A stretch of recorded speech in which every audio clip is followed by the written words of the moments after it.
Hello, how's it going?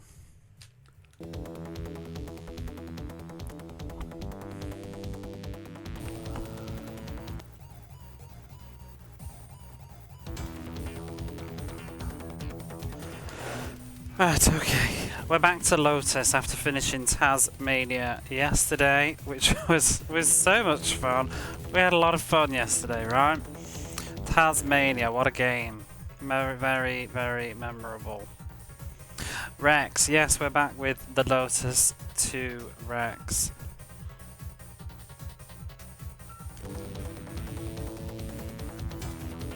So much fun, it will never be topped. Well, there is a sequel, so cross your fingers. So we're doing the timed mode now. We've finished championship normal mode. Now I'm gonna go for the time mode.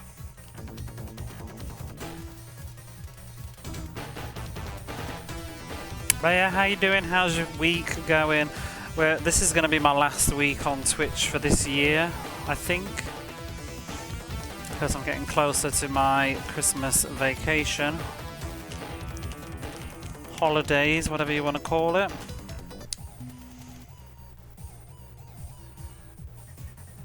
Two Taz, two Mania. Yeah, too much Taz for this world.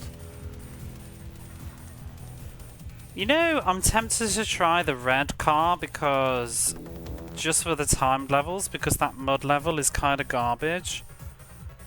But I don't know. Speed probably isn't the issue though, is it? Maybe it would be even better to do this slower car and just have better handling, maybe? We could give that a go.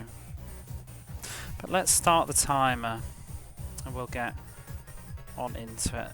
And let's move Streets of Rage along, it's too much for me right now.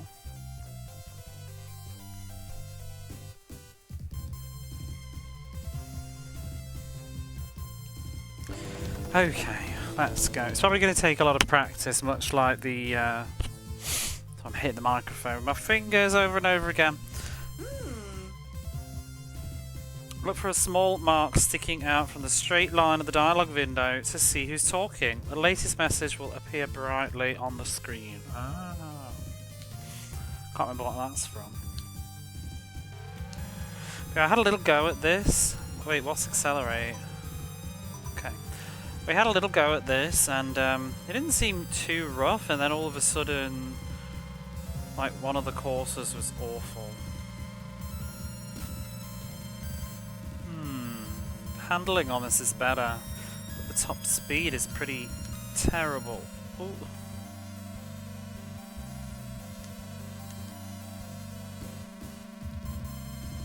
It does feel like it's easier to control though.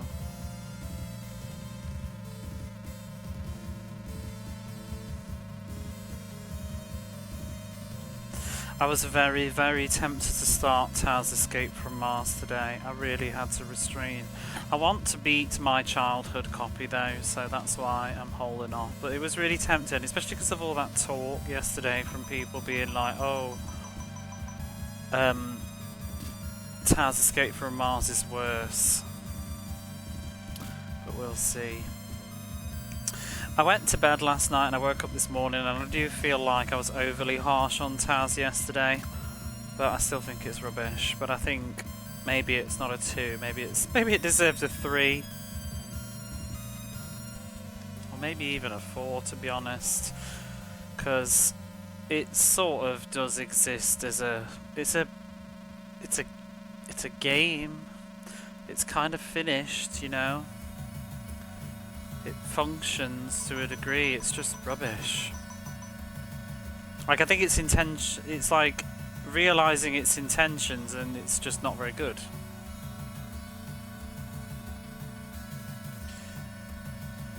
That makes sense.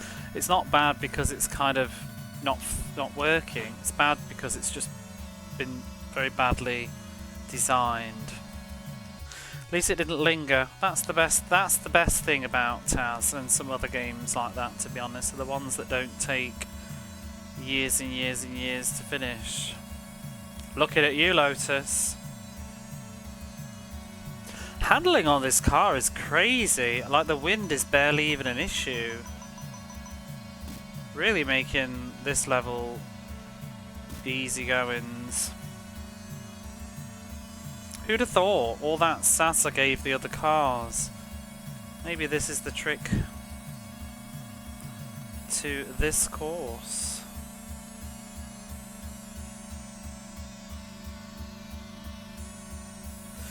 We're going to be struggling on the night level though, I think, because I'm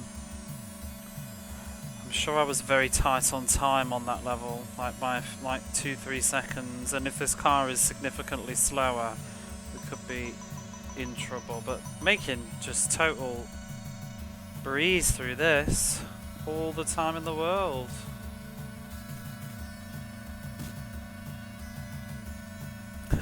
Imagine I just discover that the yellow car is insanely easy to do the game with, and I just wasted like the previous however hours is it, what is it, 26 hours, oh my god. Excuse me. I can't decide if I'm getting a sore throat or not. Like, it was really hurting last night, but then after a day of rest it's feeling better. Now I've started speaking, I'm like, oh, again. But you know, I swear to god, if I get another sore throat just in time for my marathon stream this Friday, I'm going to be very annoyed. I think what I'm going to do is probably skip a day or two of streaming this week before it. I don't think I won't be streaming Thursday night, Thursday morning, wherever you are.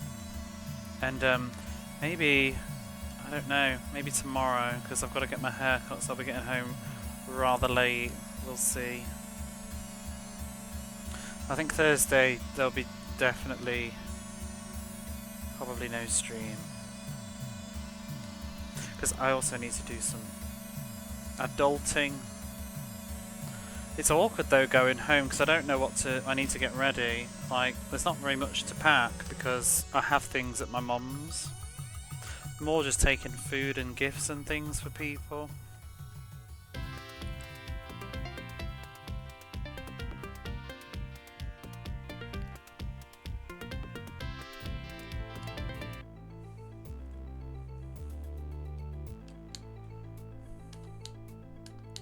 This is the track that's going to be a pain in the arse, I think.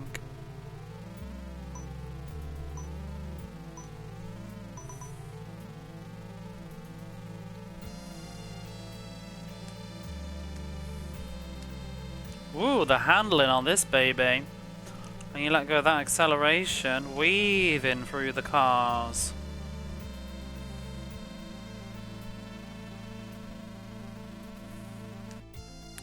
Love the Winamp scream. Oh, and the car dashboard? Is that what you're talking about?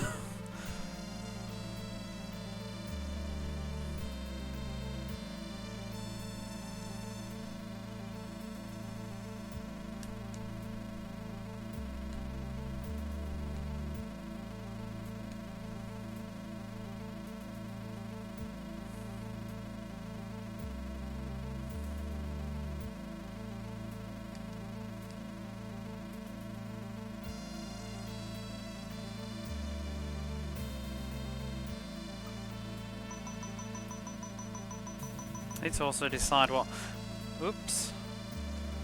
games I'm going to take with me on the plane. And I need to find my PSP charger. Although I think I just did. I'm not sure if that is my PSP charger, but I'm very concerned because it didn't seem to charge. I'm hoping the battery hasn't died. But surely, I don't know, the light should come on without it.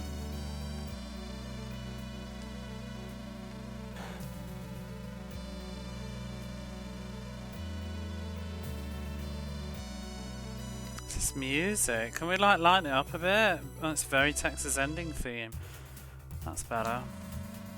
I'm like racing down the road, not going to a funeral.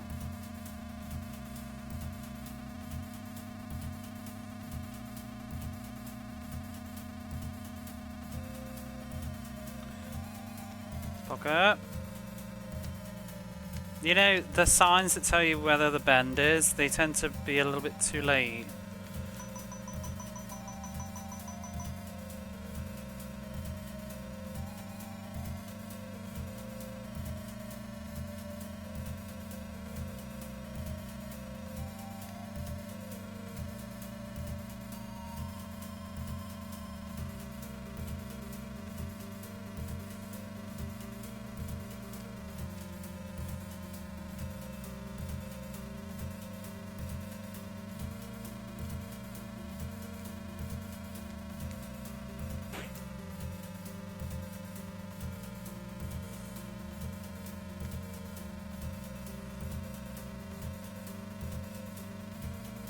Wow, I did that so much better with this car, I think, than I did the other day. It's all about the car. The heady heights of a 4. I feel like I've forgotten what that refers to. It was a while ago, I think, and I've only just noticed it. Was that Taz's playtime?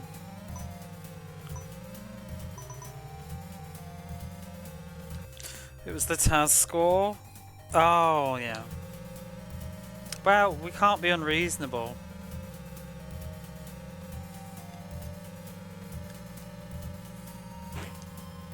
Oh my god, having the better handling makes this so much better. Except when that twat's in the way. Why are there so many fucking cars on this road? Anybody would think it was a race.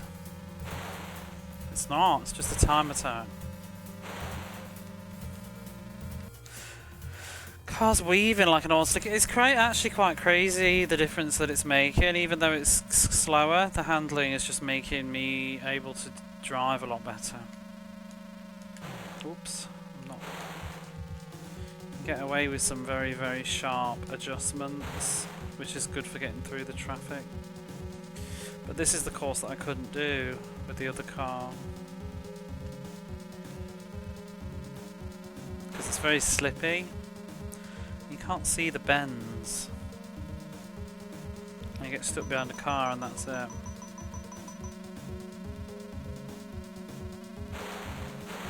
I mean,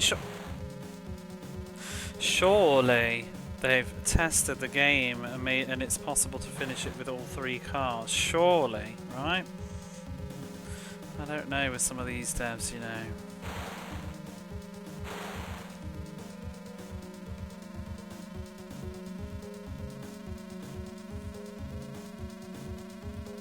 They wouldn't make a course so tight on time that the slower car can't make it, right?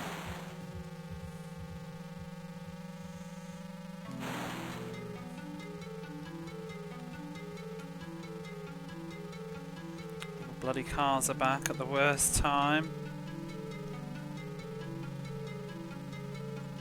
It's very hard to get off the grass.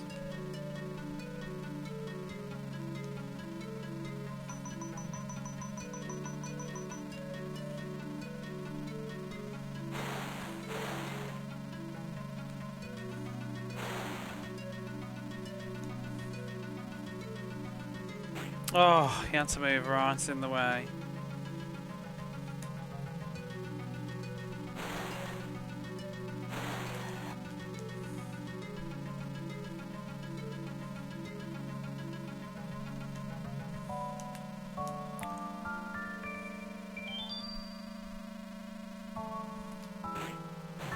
Oh, what a loser.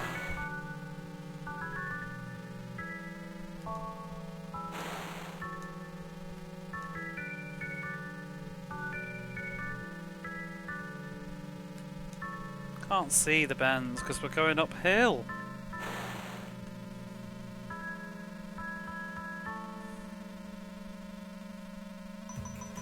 Seems like we're really good on time though.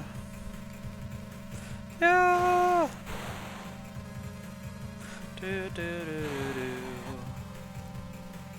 I was like really pushing on the time before.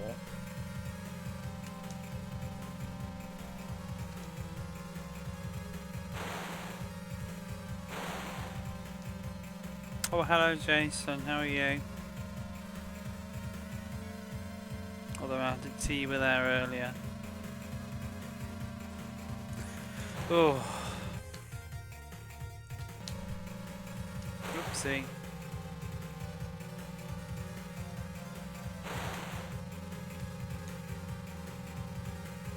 Oh yeah. We're almost done.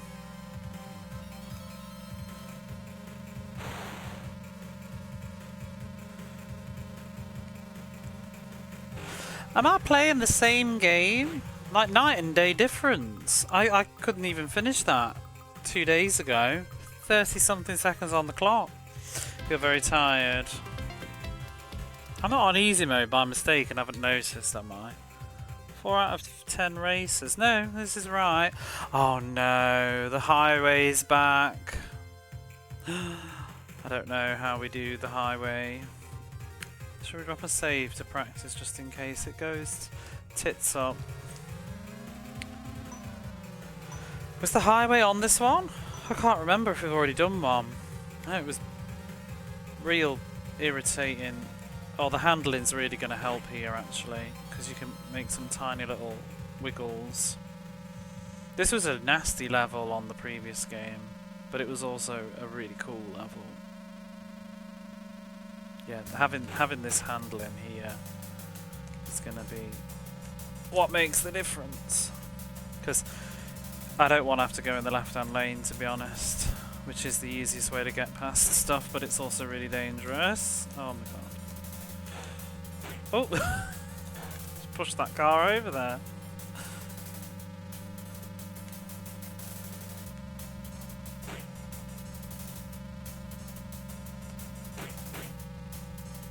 Oh my god.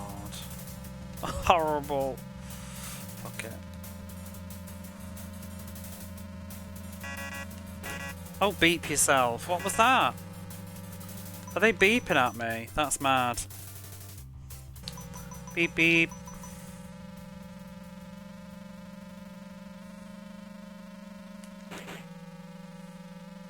Oh, fucking hell. Why do they just drive from side to side? It's so dangerous. If they just pick one lane, we'd all be happy. We could all go at whatever speed we liked.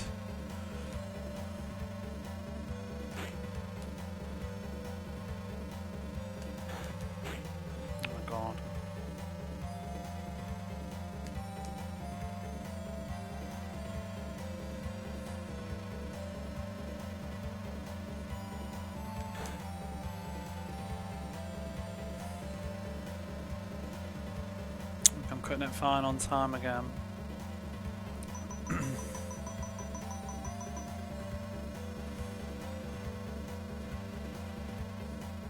It may also be that this car has good acceleration, which is helping out with the bumping.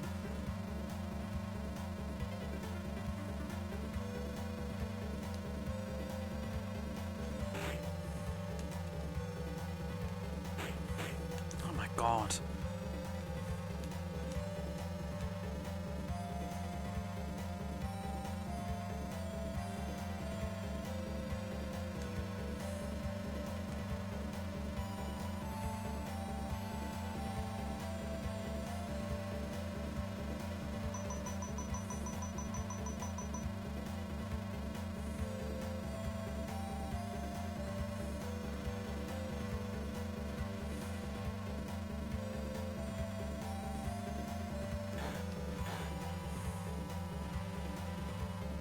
The road just disappeared in front of me.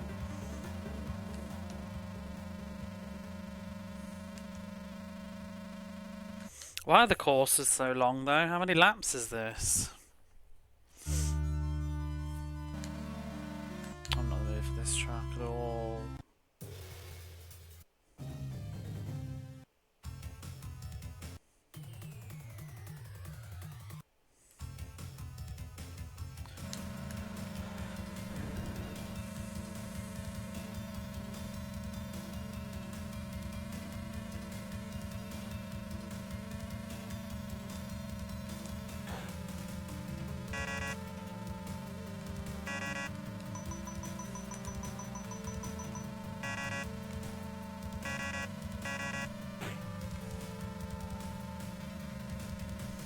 When you went through the lorries on the previous game, it would go yeehaw, if I remember. I wonder if this one does, seeing as they removed the yeehaw button.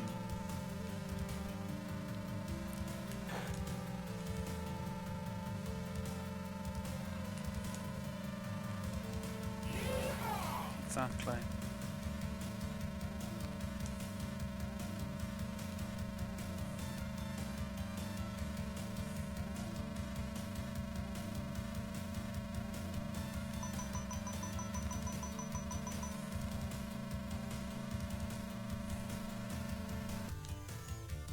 We don't go from side to side now, but I'm worried because a full-on collision would probably trash your speed. But they're also constant. There's long stretches on this side without any cars. It's hard to see what lane they're in, that is the problem. Oh my god. Yeah. No.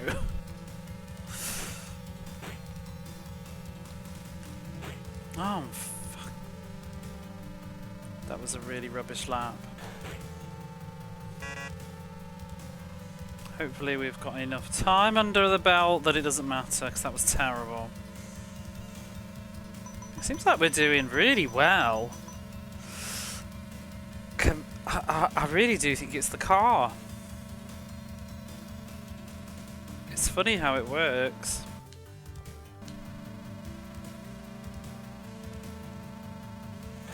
Maybe it's maintaining speed better, like getting to the top speed quicker than the other cars, and also the handling is better, even if the overall top speed is actually worse, but I'm able to maintain a higher speed because of a mixture of those things.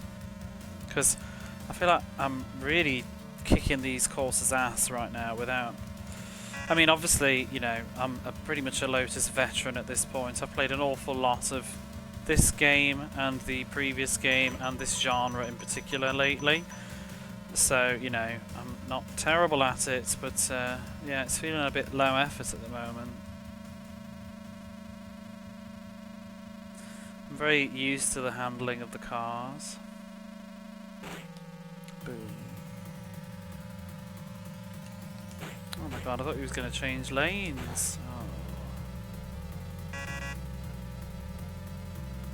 I've said all of that and now I'm really fucking this up. Because these bitches won't get out of the way.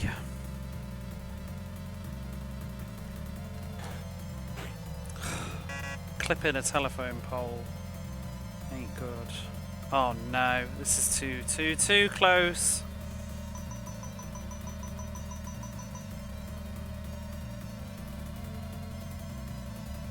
That was two back-to-back terrible laps.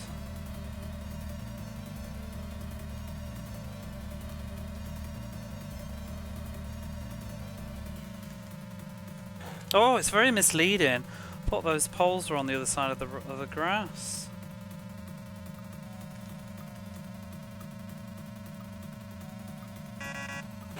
Oh, we're out of time. Shit. Shit. That's because... Well, that's because you obviously just need to put it in the bank as you go. They're not giving you enough time boosts on the checkpoints.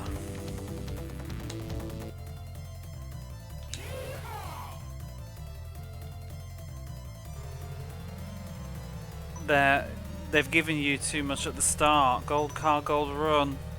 I've got to do it all over again now.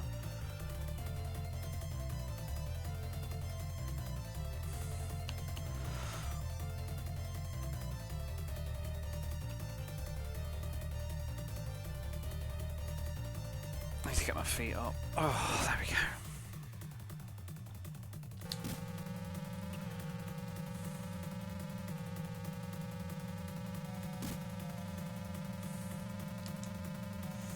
I think the gold car might be the ticket to this though, because I can't imagine that traffic level that we just did with the terrible handling. Delicious.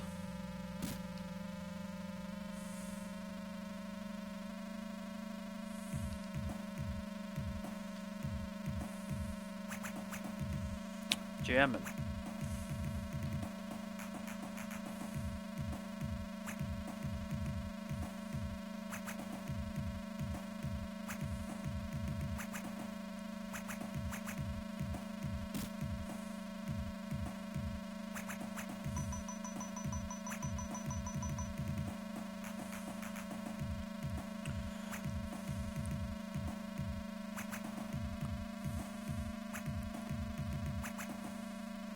I feel like the wind doesn't affect this. I think this car's got better grip, Like, not just in terms of handling, which essentially is handling, but I think the grip is what's helping. Because the wind doesn't seem to blow my car much compared to the other cars. It's a very gentle breeze. I mean, how weird is it that the wind can just blow your car? I mean, I know it is a thing when you're driving in strong winds, you can sort of hear it whistling by, but like just pushing the car all the way to the right as you're driving down. Scary.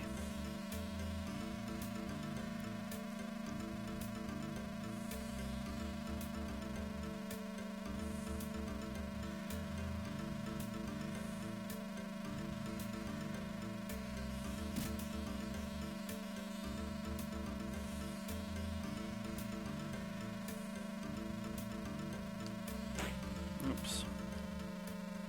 Oops.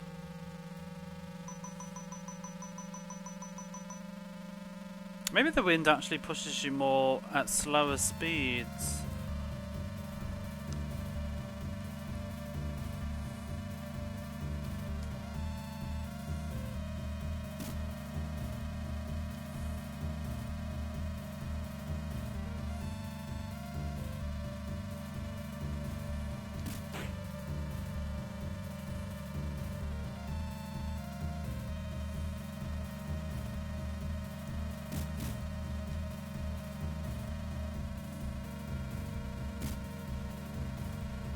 Do-do-do.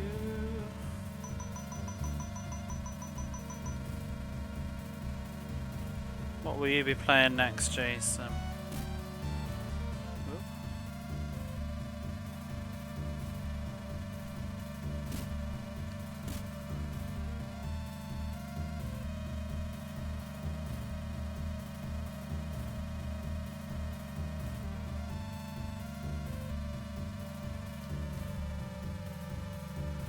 Off the grass.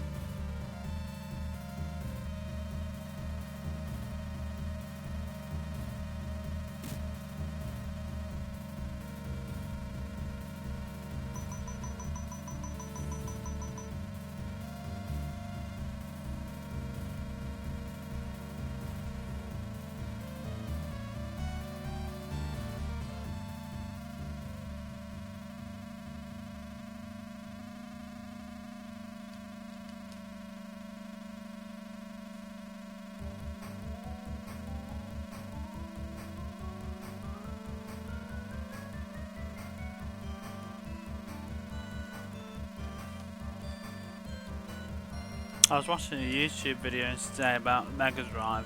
I didn't finish it though, but it was talking about how, is it Gen Z, have basically grown up in a situation where they've never known Sega as a console manufacturer.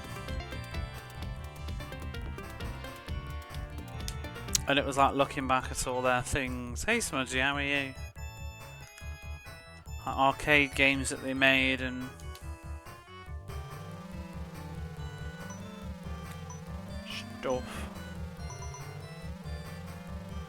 stuff. It's kind of a weird thought to not, because I think it was coming from some tweets being like, I like Sega, but not as a, but just I'm a Sega fan, but I'm just not a fan of their hardware.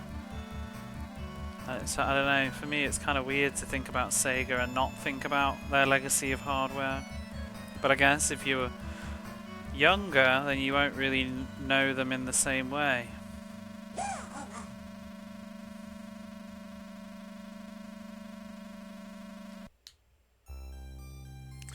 Oh, self-inflicted.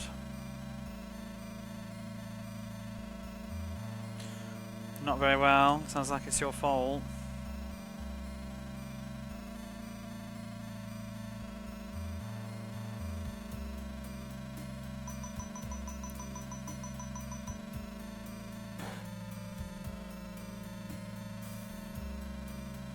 What's this music? I like this.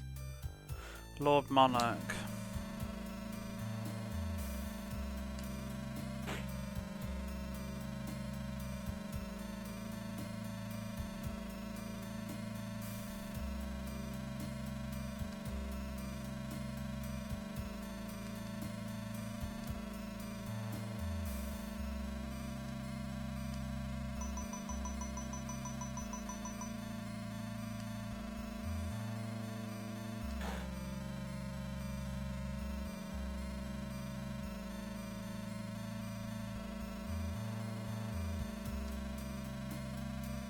That's very chill, this, isn't it? Especially with this track. Like the race track, not the track with music.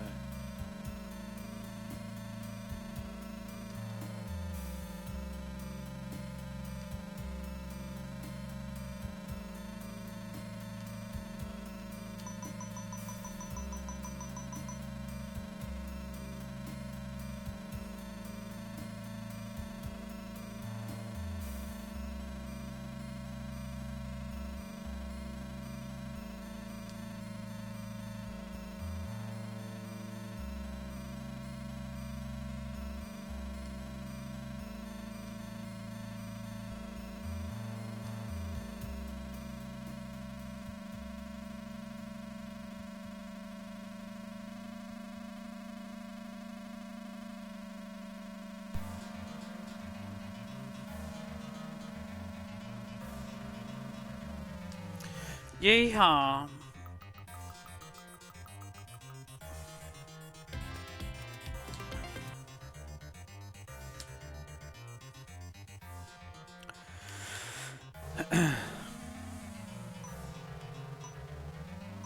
What have you drunk to get hungover?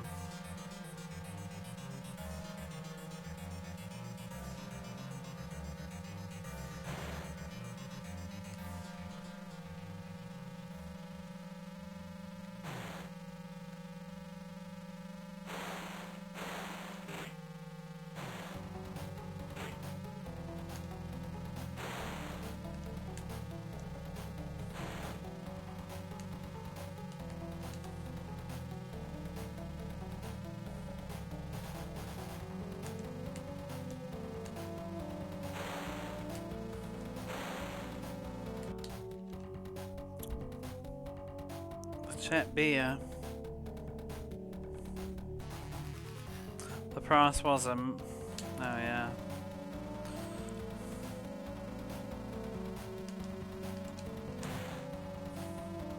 I'll probably have some drinks when I go back. I usually have some gin. Those flavoured gins I like with like ginger ale or something. I'm getting some, my mum's getting some advocaat in. We'll have some snowballs. Watch some movies.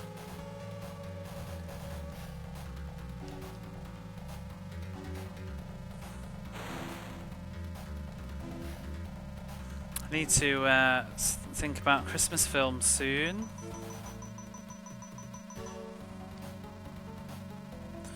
I'll probably watch A Diva Christmas Carol, which is what somebody from Twitch recommended to me last year while we were doing the Mega Drive-a-thon stream. It was Casual Gamer.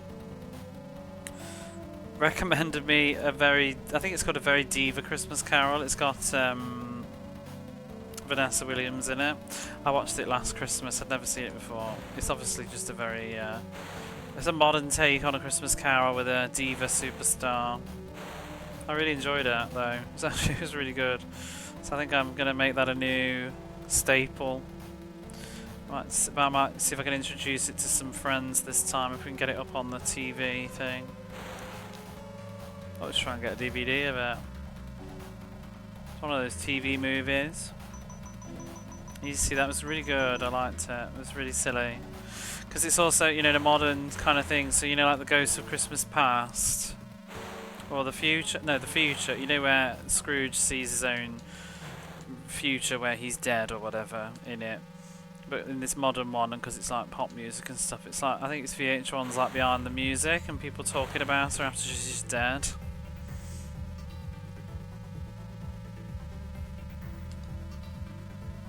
And she's in like a, she used to be in a girl band, like a soul band.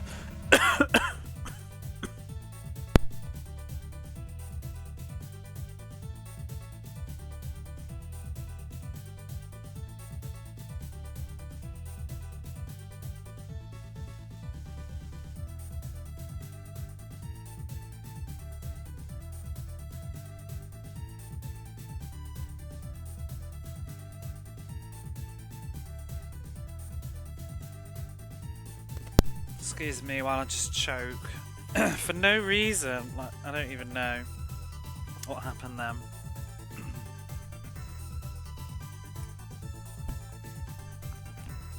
What I was gonna say was one of the Chili from TLC's in the film plays the equivalent of Marley, basically.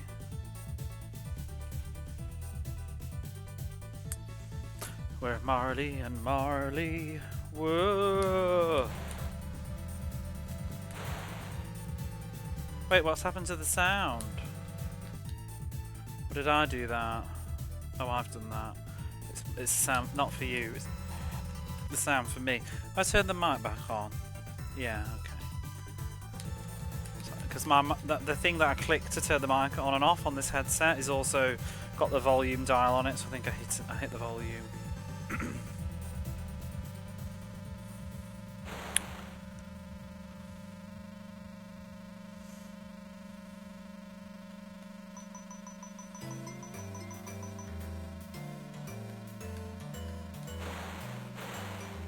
Oh, bugger.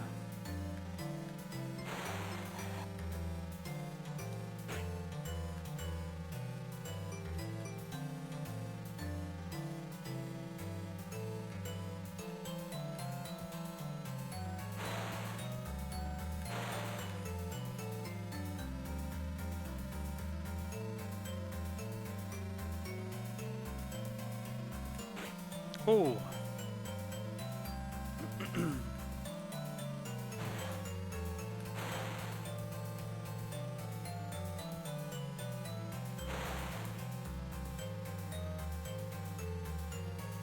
It's funny how difficult this course was 2 days ago, and it kind of shows you just they give you ample time. You just need to stop crashing and get past some of those cars. I've got loads of time left. Wasn't even a good run. Oh, did they just crash at the end?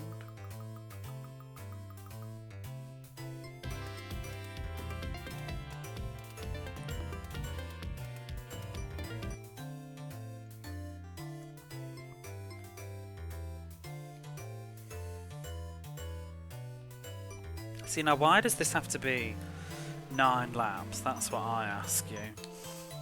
Hey Doan, how are you? You put up your Christmas tree? That's alright. I'll let you off. It is December now. Can't be doing with Christmas in November.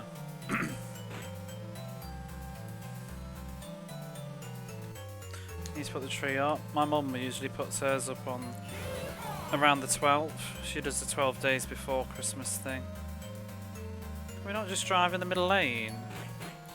Seems like, oops, not when there's bollards though. But.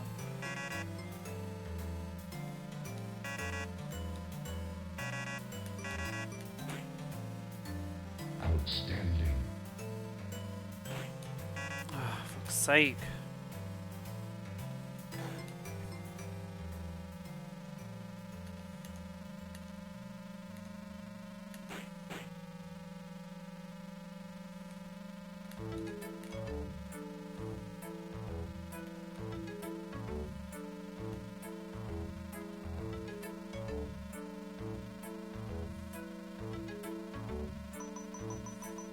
Not keen on this.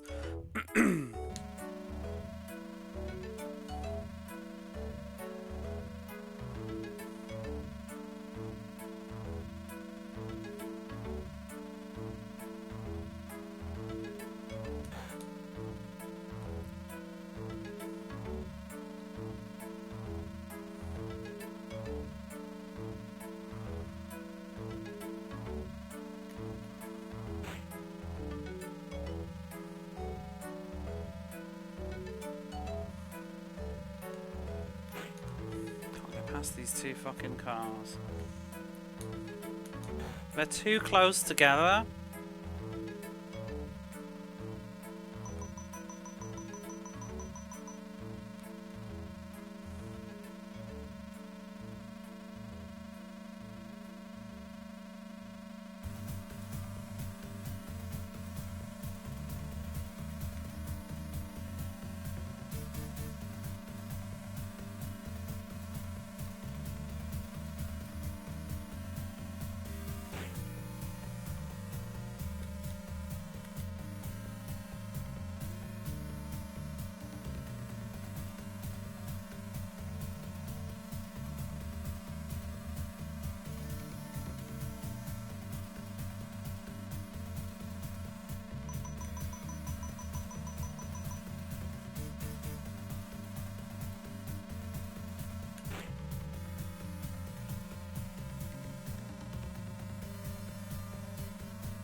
I got driver for yes, next weekend. We'll be doing what we did last year. This Friday it'll be my last stream of the year, really.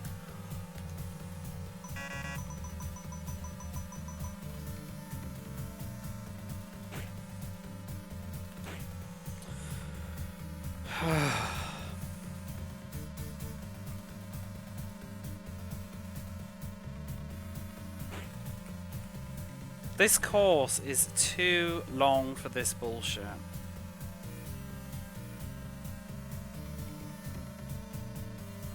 Oh, what the hell? That car just put his brakes on.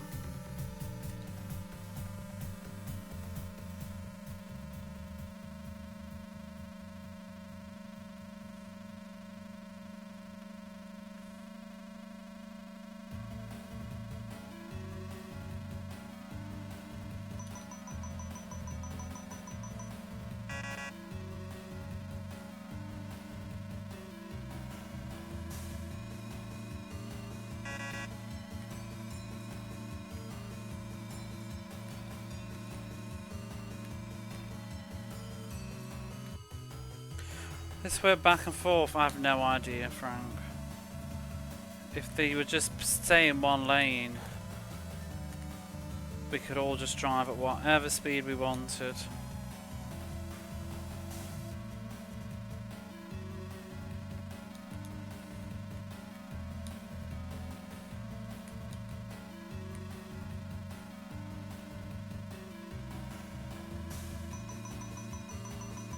See, we're gradually getting less and less time back.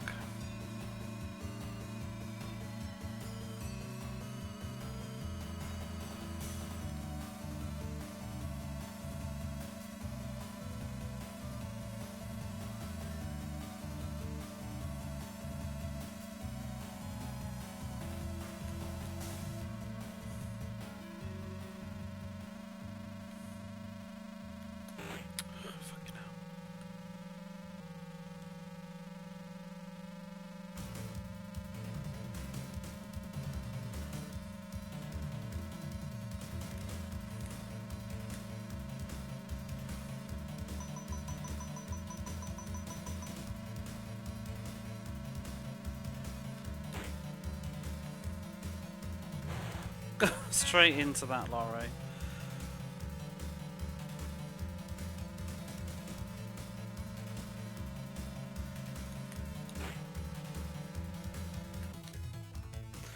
He beats those American Gladiators game. Fun. There's one on the Mega Drive. I don't know if it's exactly the same, but it probably is.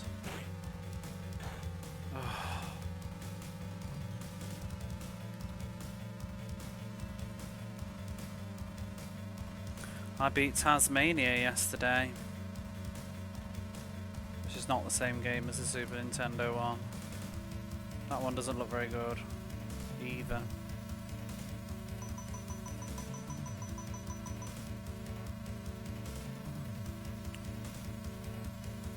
This is a tough course to have to keep doing because it's so long, and it's at least it's sort of early on, but I kind of wish it was actually the end. Like the finale, and then the other ones were shorter. That's the problem with this game. A lot of the courses aren't really bad in isolation, but they insist on making you do like 9 fucking laps of them. I don't know why.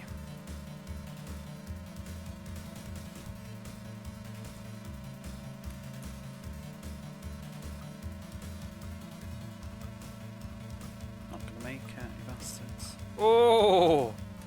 That'll do. Wacky controls. Thinking I might want to watch the show before I play it.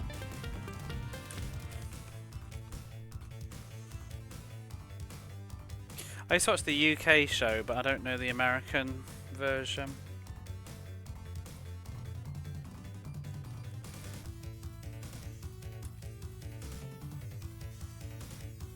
Oh, we had it in the UK. I think it's very similar, but I haven't seen the American one, so I wouldn't know who any of the gladiators were in the game. Very 90s. I met one of the gladiators when I was a kid. She came to my school, Jet. Got a signature.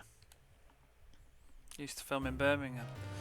Contestants, what is it? Are you ready? On my first whistle, or something like that. I met Jet. I did, yeah. I don't remember very well. I was like 7, probably. Next level respect.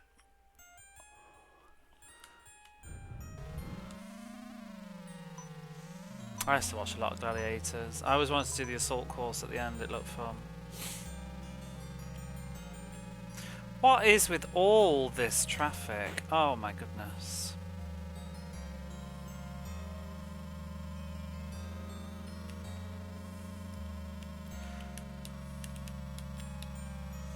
Definitely need the handling for this nonsense. Wait, there's something in the middle of the road. Was it? Oh, don't tell me. I think they've put the turbo boosters back. Are you fucking kidding me?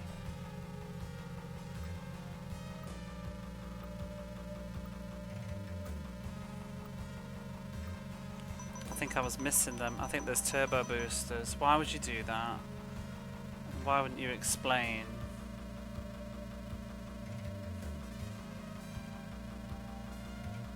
Turbo! Can't be dealing with that again.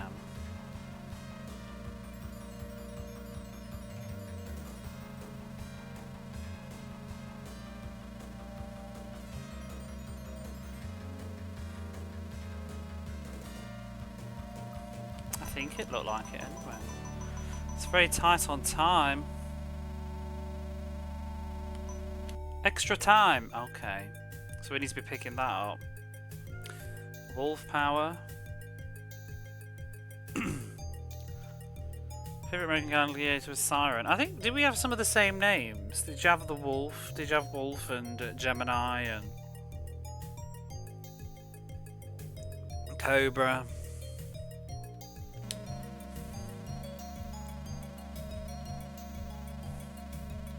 Hey Demi, how are you?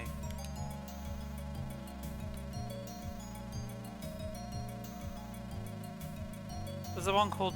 no, not Storm. Bollocks, I missed it. It's very hard to hit that, you don't really get to see much of it. No, it doesn't seem like it's too important.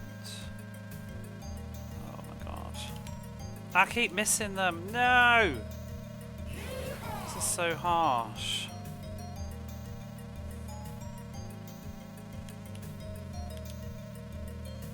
Those bends are too tight. Maybe we don't need the extra time. But I'm not looking forward to the game bringing back the extra time mechanic suddenly. Yeah, but why is it suddenly a thing? Like, so many races into it. And like, how, I wouldn't even know. They've also changed how they look. Viper. Ice, Zap, Hawk, oh, we had Gemini. Did we have Hawk? I think we had Hawk. Wolf was the iconic one for the UK. He was like, he always did his little stare. He had his long hair. I think he was a really nice guy, wasn't he, though? Like, he was kind of the villainous one on the show, but I think he was very good with the kids. Like, meeting and greeting. Could be making that up. It's a nice story though, anyway.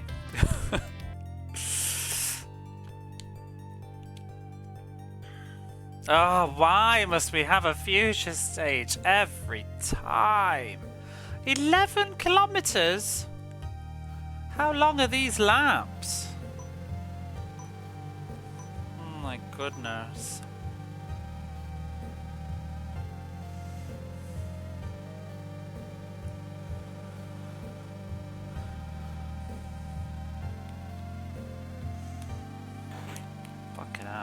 I didn't even touch the accelerator. Whoa, those bends are sharp.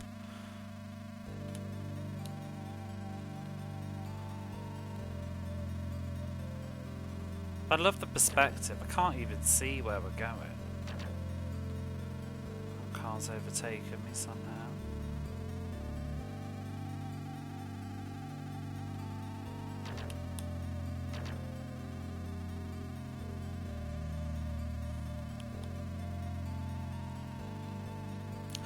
fuck? The sign said turn left and it went right.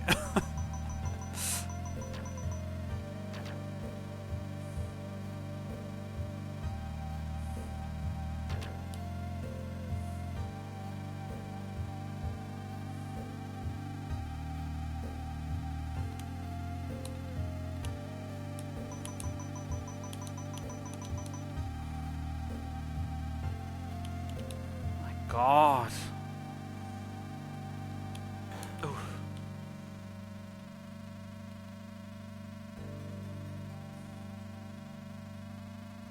It's all fun and games until one of these laser things decides to pop shot me off the road. Shoo aim.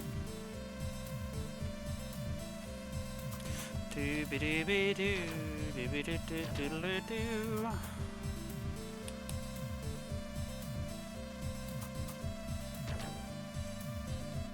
I'm concerned that we're not keeping up with any of the cars, but as long as it doesn't matter on the timer, I don't care. Seems like we've got a good time going. Wolf is raid now.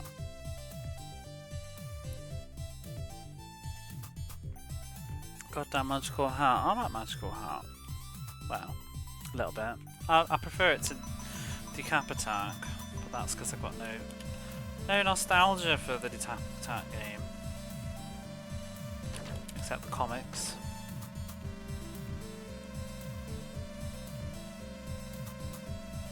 I don't think I even realised they were the same game either. It's a really backwards way for me to have discovered that. Because I had Magical Hat as a kid. My brother had it and then he sold it. But I used to watch him playing that. And then I read Decap Attack in Sonic the Comic, and I must have seen screenshots of the game in reviews, but I had no idea that it was just the same game. I was used to wonder what Decap Attack was.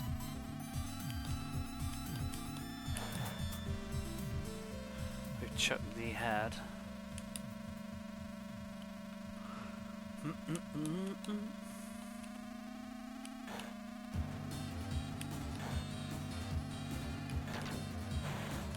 Oh, fucking hell. Is this level done?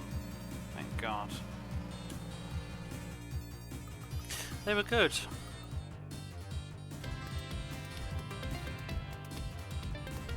I picked up as an adult. Yeah, it's not as good as my memory of it. Oh, not the snow. 11 laps! Why do you do... Oh... 11 laps. You don't need it. Like, you've already got 10 races. Why do there need to be 10 long races? 11 bloody laps.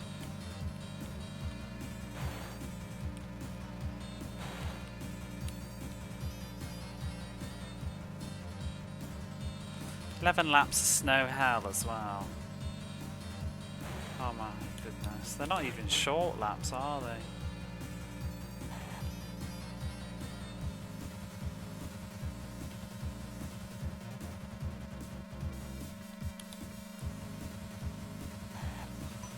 Oof. Snow way, snow way. Happy Christmas. Angel's Egg. Everybody keeps talking about Angel's Egg. I guess it's because there's a new release, but yeah, it's funny. I keep literally never really heard of that until like the last 2 weeks, and now I've heard it like 3-4 times. Isn't the internet funny?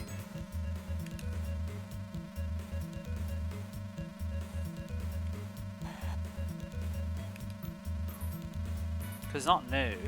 It's like some old 80s movie, isn't it?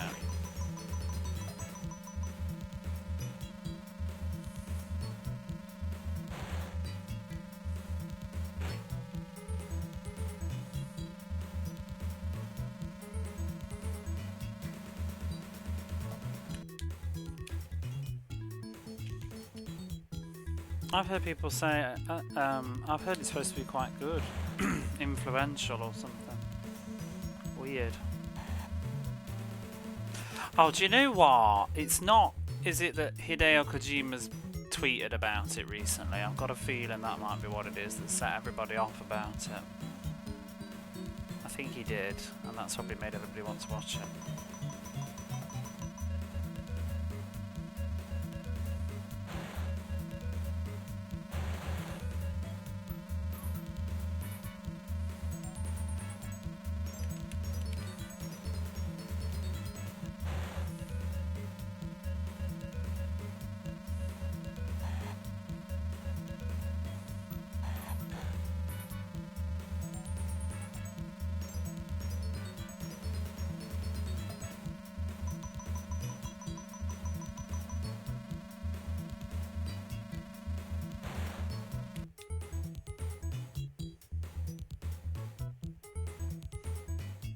4K. They keep doing those. They did Perfect Blue recently as well.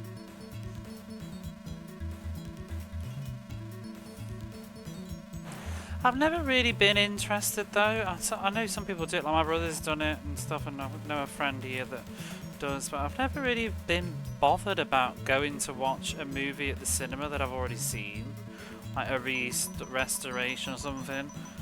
My brother went to see the Alien films. I kind of would be interested in that. I guess I would. I think if I was to see anything, it would be something like Lord of the Rings, and that's partly because I haven't seen them in forever. And the Return of the King I've actually only ever seen once, and that was in the cinema when it came out, so I can't even remember it. But something like that, maybe. But like, you know, someone said, "Oh, do you want to go see Perfect Blue?" And it's like, I don't. I mean, if it was free and I had nothing to do, sure. But I don't really want to pay because I've got it on DVD. You know what I mean? I own that film and I've seen it a lot, so I'm not sure if I really want to go.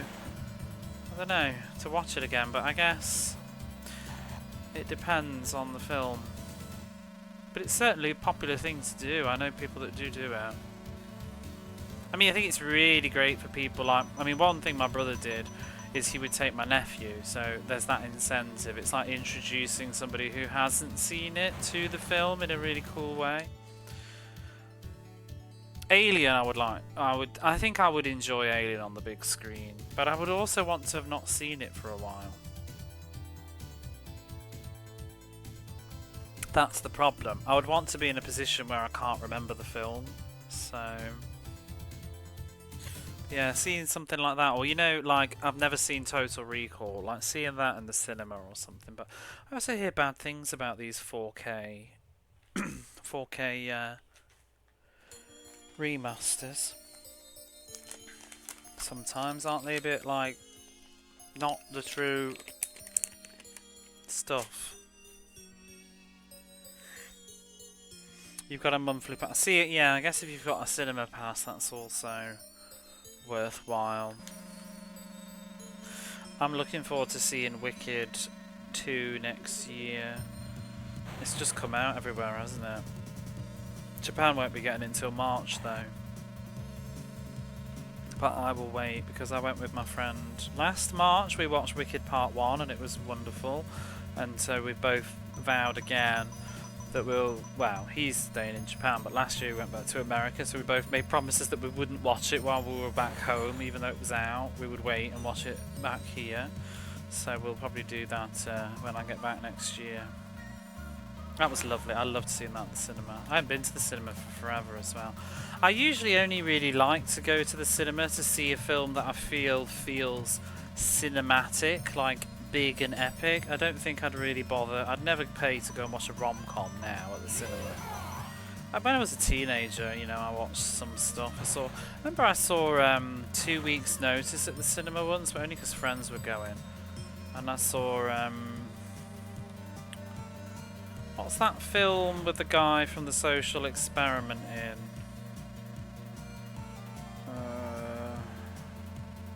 Maybe it was Zombieland. Was there another one like Zombieland? It was around that time. I saw that in the cinema because someone gave me a ticket. Can't even remember it now though. Any movie that fits better in the theatre? I've just never been a real big theatre person. I like watching films at home with home comforts and stuff, like snacks and getting a coffee or going for a pee and not missing any of the film. I like sitting in a living room with somebody and watching the movies. But I go and see the Star Wars films. I saw those.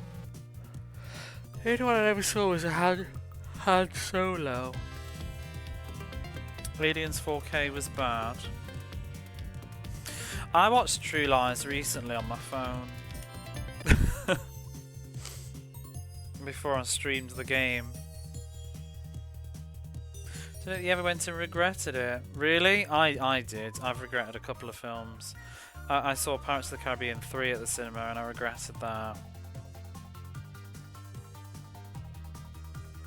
And I also saw The Ring 2, the remake of The Ring 1, The Ring 2, and I didn't like that. Oh, I do like the cinema, but it's just so expensive.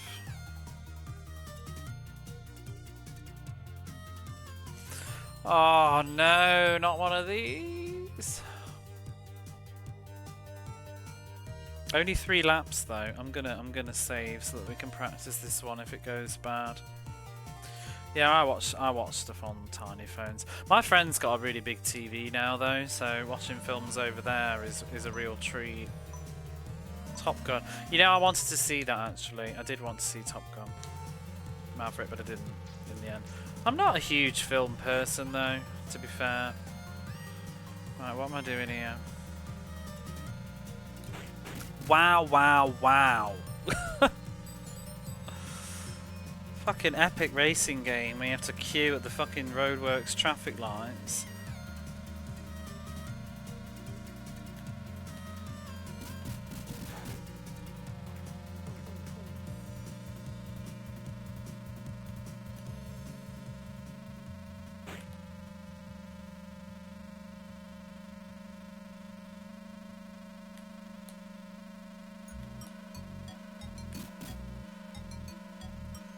Bum bum.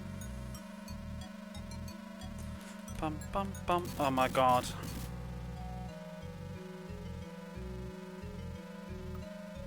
This is gonna be the killer course. This is nasty. I'm not even any good on time. The next one will get me.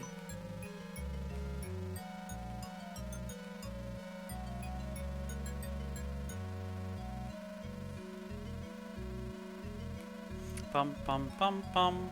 It's fine if there's no cars, but it's just the cars everywhere. Because you can sort of use the cars in the distance as a guideline to where to be, but when you catch up with them, then you're kind of fucked.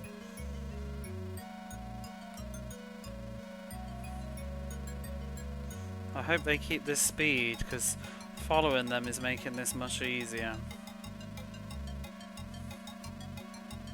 Do do do do do do.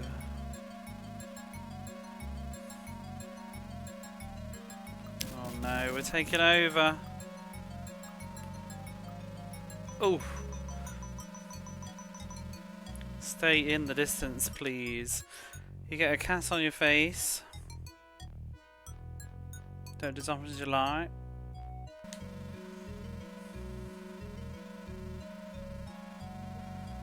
The other thing is watching Japanese films. It's nice to watch at home because then I can rewind it if I didn't catch something.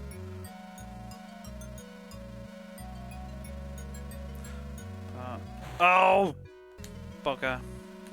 Why is this bit turned into nasty trash?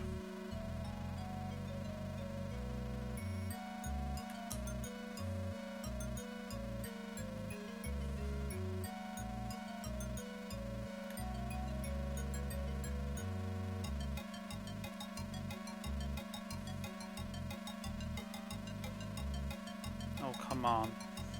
Let me get away with that. Come on, you beaut. Woo!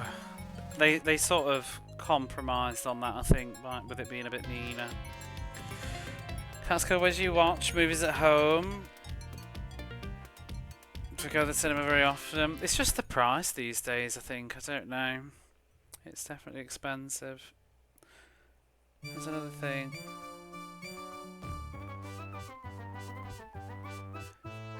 Animated or otherwise, kid-friendly films can be tough to catch screenings in English.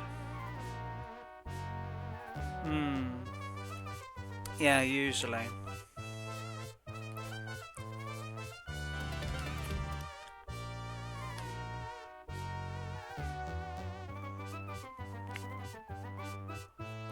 Right, race number 9.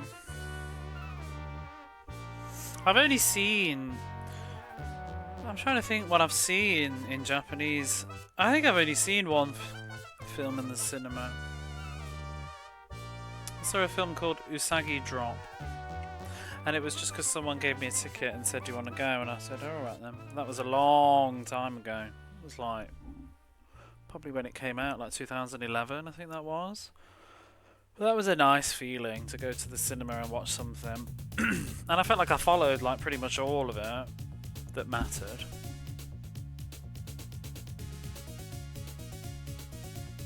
I don't think I've ever been to see anything else.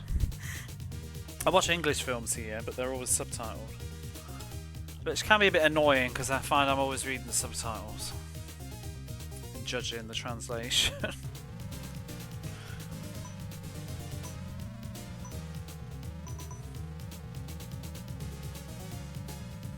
But you learn to put up with them.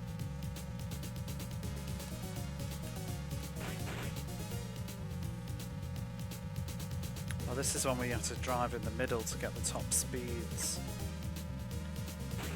Which, you know, it's not so easy when there's just fucking cars everywhere.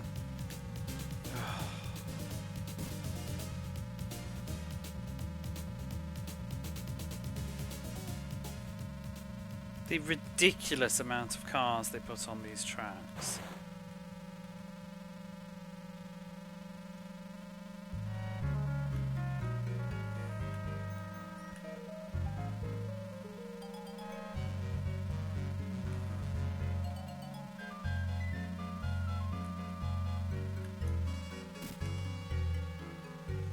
Oh my god, I can't go back on the thing.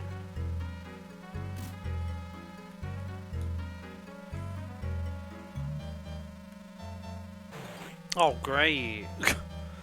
This is just really shit, like, because it's not design, is it? It's like the RECS system thing, but like that, just great big pissing rock as you're coming over the hill.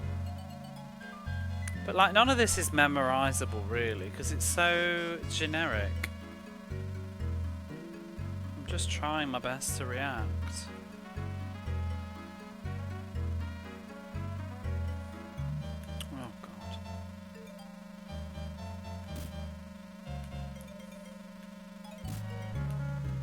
The road just disappears like that.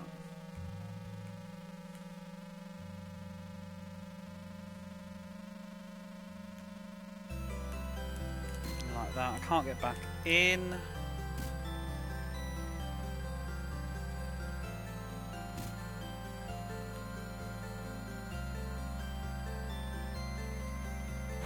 Oh, come on.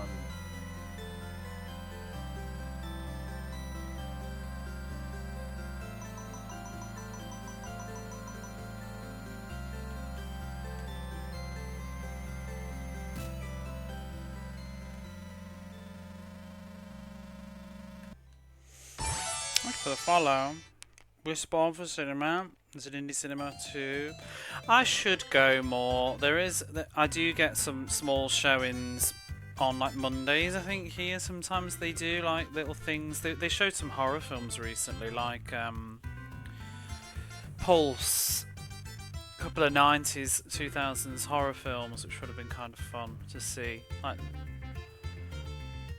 I wish I'd seen the Godzilla one. I do.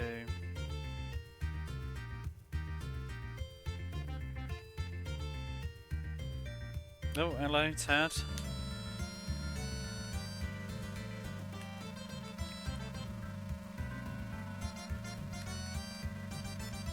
I'm also a retro variety streamer.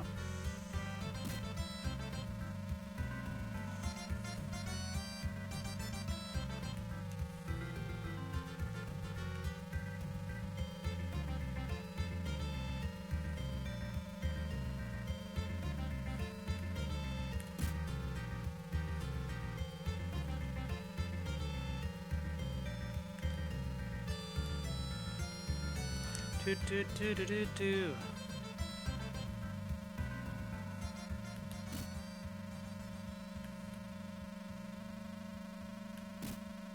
Okay, it seems like it's being a little bit more forgiving now. Oh, it looks like you like a lot of Nintendo.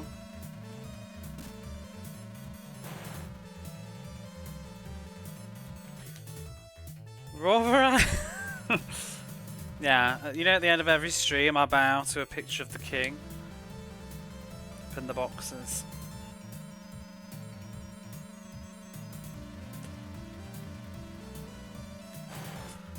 Sing a little song like Jerry Halliwell. Happy birthday. Your Royal Highness.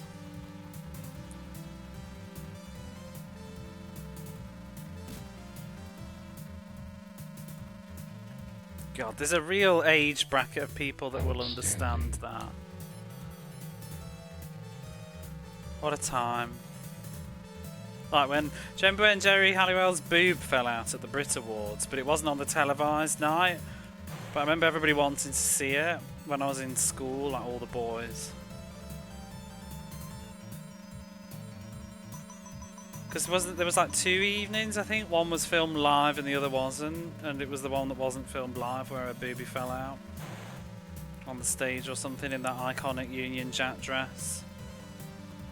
Loving the classics.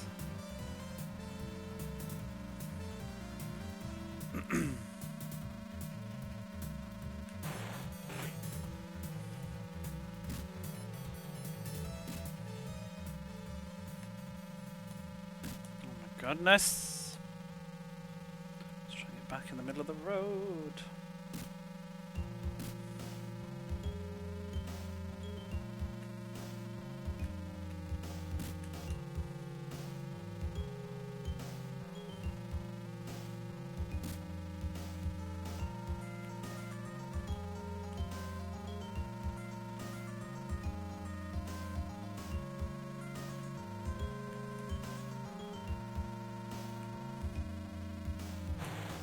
There we go.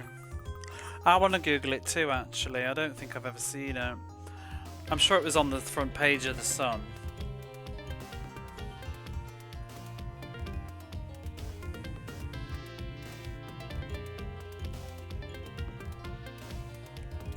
Mega Driver fun indeed.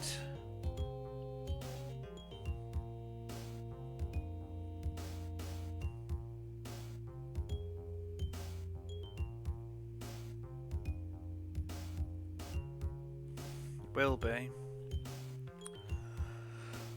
Okay. Oh, it's Storm. 5 stages.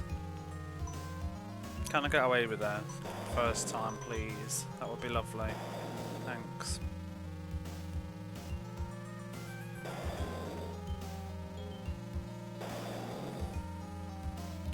Do without the rocks. Oh my god. Can you not drive me off the road, please? It's Storm. It's always Storm. Begins with Storm and it ends with Storm. Can you imagine the final track on the hard mode is Storm? Actually Storm. Recreated faithfully.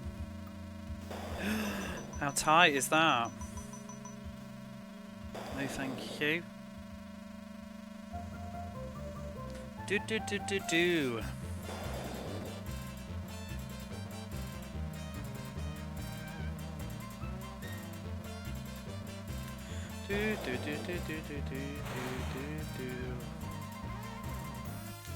Finish the race before your convertible fills up with water and you drown. Yeah. Yeah, like just flying by with the top down.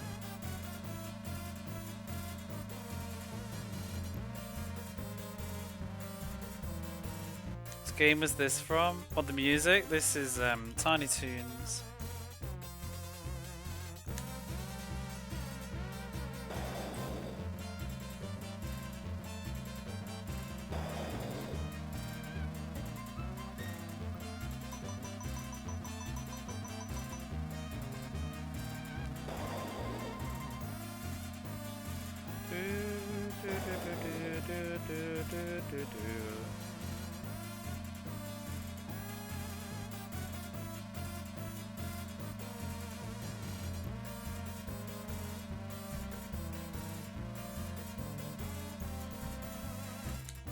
Explains the randomness, yeah.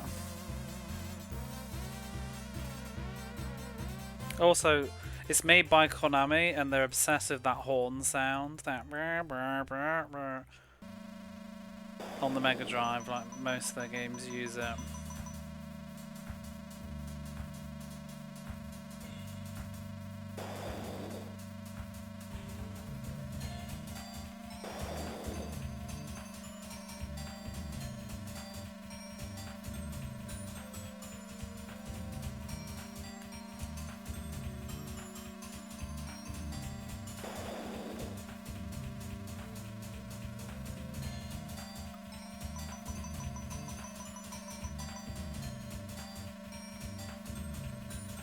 Come on, let me win, let me win, let me win. Let me win. Let me win. Let me win. Let me win. Please. I know we've not really played it much, but it sure would be swell to just finish like most of the tracks first time. Come on. You don't need to be this strict. No. No. Why? Oh, for fuck's sake. Go, go, go, go, go, go, go. I literally was...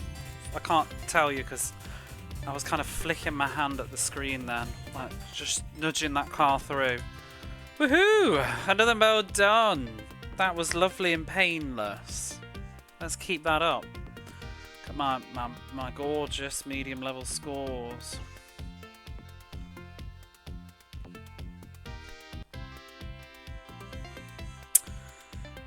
Dr. H.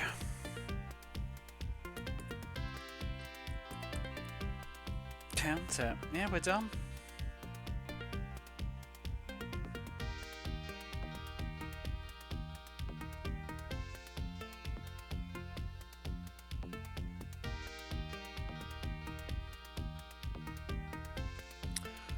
Marvellous. Hey, Matt. Yeah, GG. Woohoo. Only that mode, though, dude. I don't get so excited. And also, hi.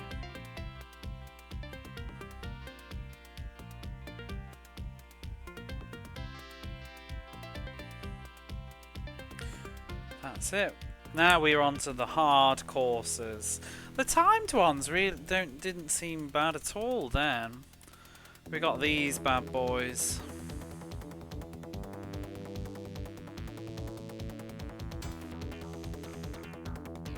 I'm bargaining, yeah.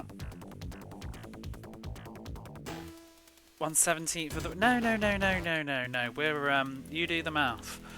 We're 4/6 through now. Because there's a timed mode. There's a championship mode you can see here. And then there's easy, normal and difficult, and then whatever that squiggly thing is. I don't think that's important.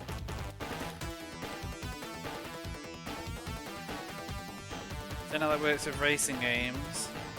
What bargaining. Start talking to the level boss and start finding them a trap.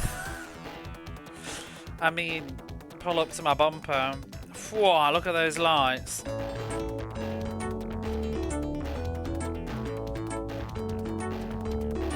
I'm just gonna bask in this sub-alert after I said, whoa, look at those lights. Matt got very excited there. Thank you for the sub. Thank you. You should have sat on that for a couple of days though, Matt, because we've got the Mega Drive-a-thon. I change the name every time I say it. The Mega Drive-a-thon on Friday. But no, I appreciate your impatience. We're already mega driving. Mega driving for 4 years. 4 years today. Today is the 4th. Happy anniversary, everybody. Today is the 4th year anniversary. It was on this day in 2021. I put Sonic 1 on very quickly last minute at like 10 PM at night because I'd spent ages still making my overlay. Then was just like, let's quickly bang this one out and then before I go to bed. We finished Sonic 1 and thus begun the Mega Drive Odyssey 4 years ago today. Woohoo! Happy Annie. Annie, are you okay? I kind of want another not a cup of tea. I don't even know why I said that. I would like another cup of coffee though. I think before we adventure into the new things. So I'm gonna leave you on a BRB screen, which I know you love. Would you like clips or music? I'll leave you with the music, I think.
buggering balls.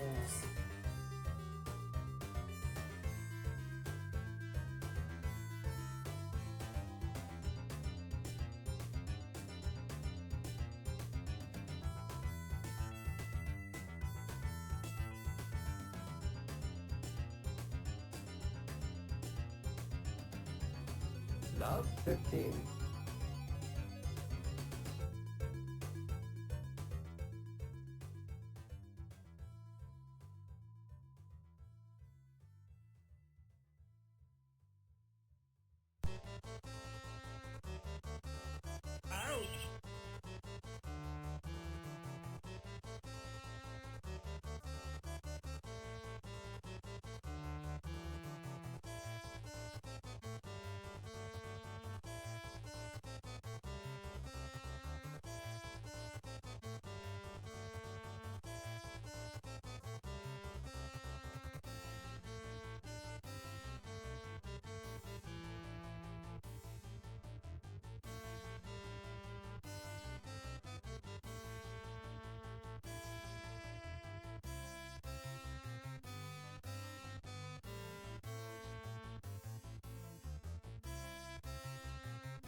$15 all.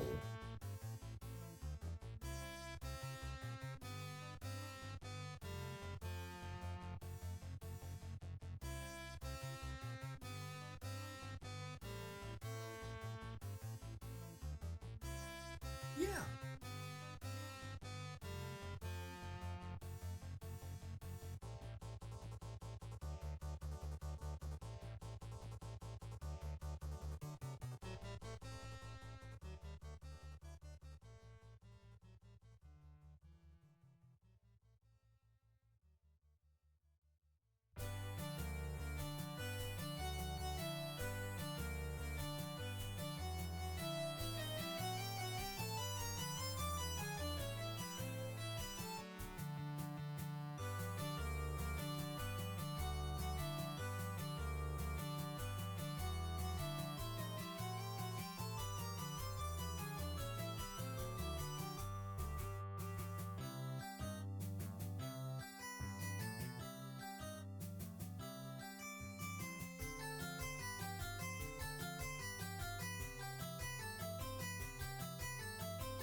Okay, so what shall we do now?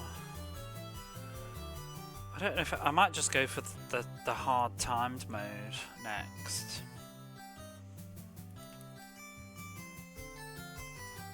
Because it's the easiest. The other ones we've got to learn like how to pit in on them all. Maybe that would be better to do last.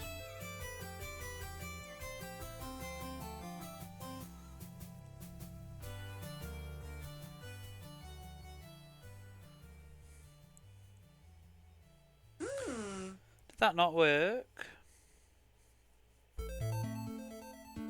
Oh, wait, what? James Pond didn't work. I wonder why. Wow, wow, wow, wow, wow, wow, wow.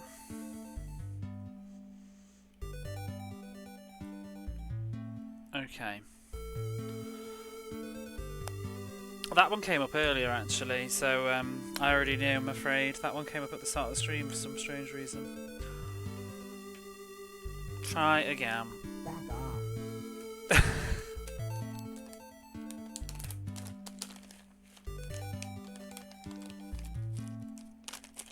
Who's winning the tennis anyway?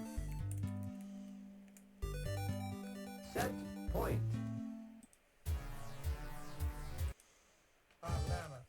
Hard ladder. I just love the way he says it.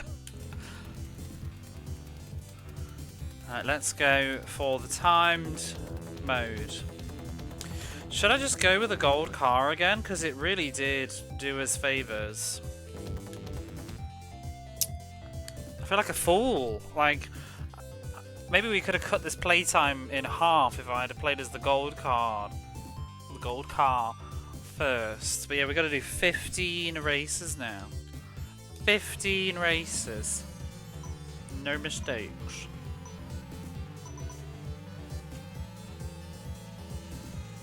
We're on the second to last mode now, I believe, unless I want to look at that big circuit mode. And you know what I'm like. This is how we get into problems.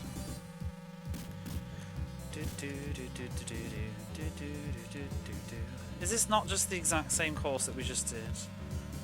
Maybe. Maybe not. I'm just crazy like that because I'm a variety retro streamer. Do do do do do do do do do do do do do. You never know what's gonna happen around here. Yeah, I'm all variety, and I'm also getting old.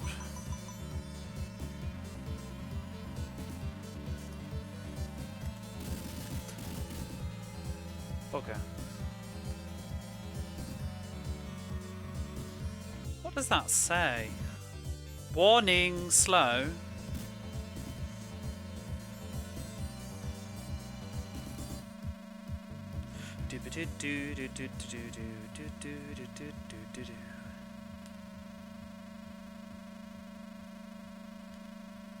Lots of different modes, cars, speed, courses. Oh, there you go.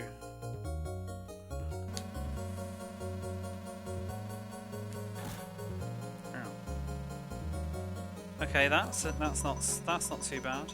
Do you know what's nice though? If this is the first course, that means we won't have to do it later. I think. What would be another course? See, I'm intrigued. This is why I wanted to do these harder modes, where I should have a bit obsessed about completing modes. Well, I don't do it all the time. I'm judging it on like, I don't want to miss out on real content. Actual content. But so my thought process was this, yeah. Normal mode and no, easy mode for both the different, easy difficulty for both the modes had 7 tracks each. Normal has 10, so therefore there must be at least 3 tracks that we're not, like 3 types of tracks that we're not seeing. This has got 15, so that means unless they're going to repeat the same course twice, there's got to be 15 different environments. So I feel like by not doing those modes, I'm missing entire dynamics of the game. That's my thought. Like the mud level and the construction levels, but you know, maybe because even if you did easy modes, both of them, that's 2 7s, so that's 14. There's still one course that we won't have seen then. But there was actually overlap, so I'm kind of curious, what are these 15 courses going to be? Maybe I'll be a fool and it'll just be, you know, 5 snow levels. But we have to find out. I don't usually obsess over completing everything. Maybe I should, maybe I shouldn't. Like the fighting games, I usually just beat them as one character. and that's it, and call it a day. I don't play it over and over again as all the different ones, because usually the endings aren't that interesting. I guess we could try and beat Street Fighter as different characters, but it's still the same. It's the same gameplay, just for like a different ending screen. Can kind of just YouTube that shit.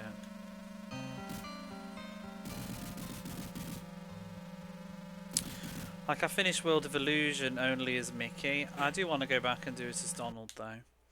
Only a British dev would think to have a motorway with roadworks as a level. I think you're not wrong. Welcome on in. And appreciate the word motorway. Tekken is the one outlier, in your opinion. Why? What makes Tekken so good? I mean, if we're going to talk 3D fighters, I think are a lot more worth it, but the 2D ones, they're really usually nothing. But like, the 3D ones, they usually have like movie sequences, don't they? Like Soul Calibur and stuff, because you unlock characters. Oh, is that what you mean, actually, by unlocking more characters? Yeah, that was never a thing. I guess it's because they didn't want to waste time on battery backup. What do you reckon the first fighting games were? I'm sure that somebody will know.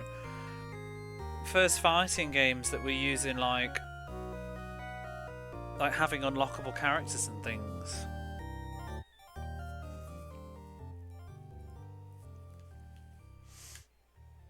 I bet it wasn't really much of a thing until PlayStation era, memory cards and stuff.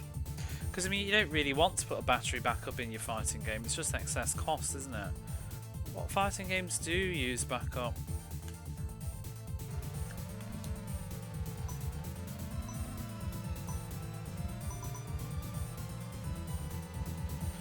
Oh fuck, this level is back.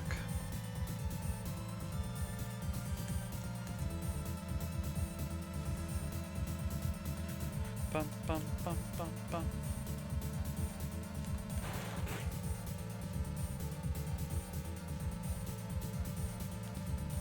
But like Soul Calibur, if I was doing a console playthrough and stuff, like of PlayStation or whatever, I think I would do like Soul Calibur, do the Edge Master Mode and whatever it is. Soul Edge. All that stuff, but I don't know, maybe, I don't know. Maybe I should be doing it, but it's like, where do you draw a line? Because am I then going to like try and beat NBA Jam as every team? Like, I just, no. But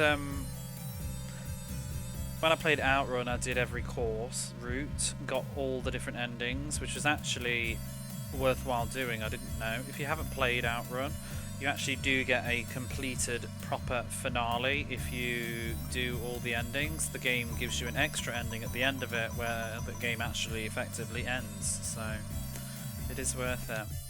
As one team is already a monumental don't say that. I'm worried. Can you save in between games on that though? Because that will usually remove most difficulty. There's a password or something.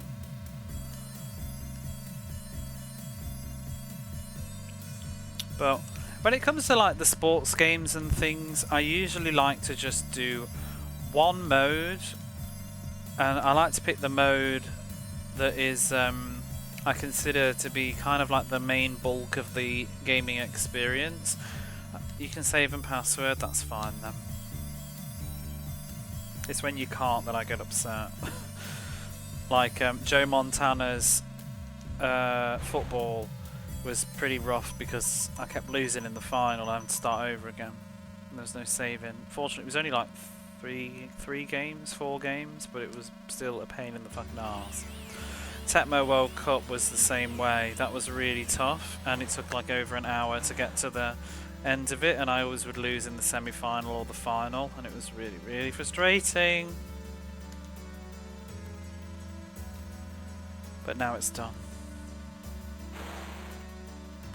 But like some interesting choices for me, like I did, I mean this is why timers don't really mean a lot, to be honest, but my RBI baseball playthroughs so far, first RBI baseball we played, I did a full-on season thing, and I finished it. Well, not a season. No, I played like the entire of a what do they call them? Division, is it? The West people and whatever. And then I think the next game, I then played what was called, I can't remember now. There was a special mode in it where you had like different baseball scenarios, and it would be like, win the game, you're in the 9th inning and 10 runs down, and can you pull it back? And it would be like, you know, like a U-turn would be the scenario name or something like that. And that was kind of an interesting novelty mode. So I did that mode. I finished every challenge in that for the second game. And then the third game had the exact same modes, and I looked at it. It was kind of lazy because it was the same challenge mode, but it was the exact same challenges. So I was like, well, I'm not going to do them again because it's exactly the same thing. So for that one, I just did like a regular tournament, whatever it was, and beat that playoffs at the end and just moved on, because I just think what is the point really? Like, yeah, I could just prove that I could rebeat all those challenges again on this 1 year later release where it's exactly the same, or no. But then the fourth game changes things up a bit. I haven't played it properly yet. I think I'm going to do a tournament on that one. Yeah, that's just really, I kind of just go with my gut really. There's no rule book, is there? It's whatever I want to do, but I just want to feel like I played the game, I saw what was to be seen, and we moved on. I'm not going to 100% every single thing, every difficulty, beat it till it's blue in the face, but I just want to feel like if you were to ask me questions about the game, I can answer them. I've seen most of it. I've seen what there is to be seen.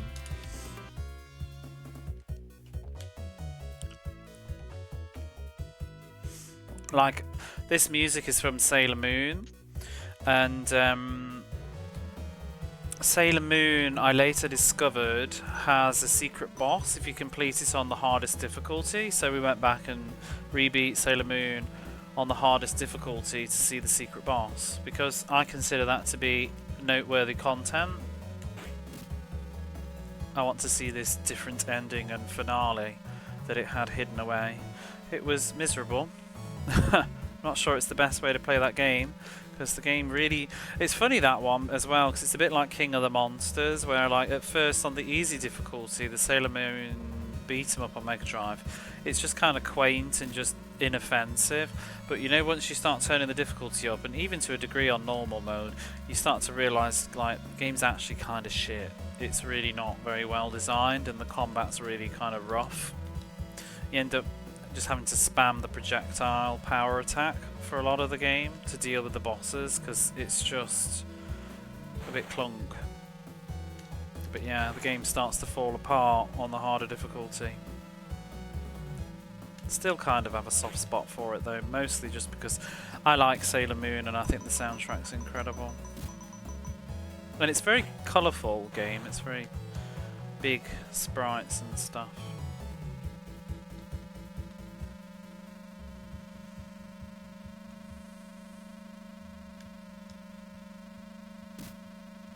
Yeah, usually as well, just seeing a credits roll is satisfying. I mean, technically, we could, for this one, I could have just stopped on the first original mode.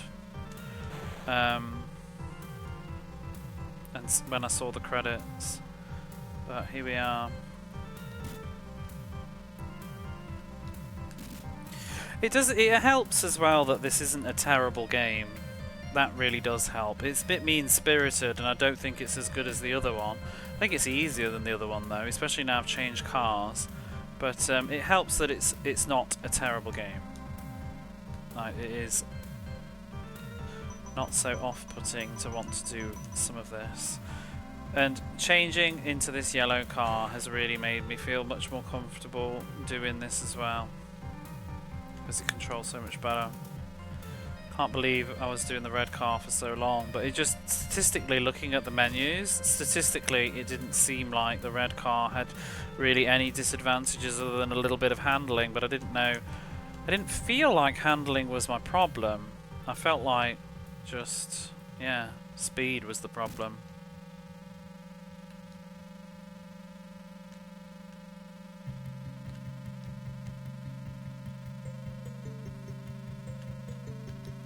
Do do do do do. Fucker.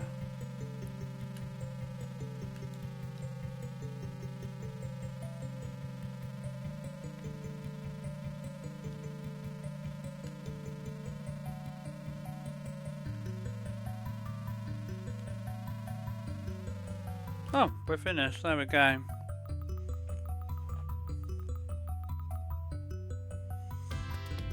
I'm not keen on this being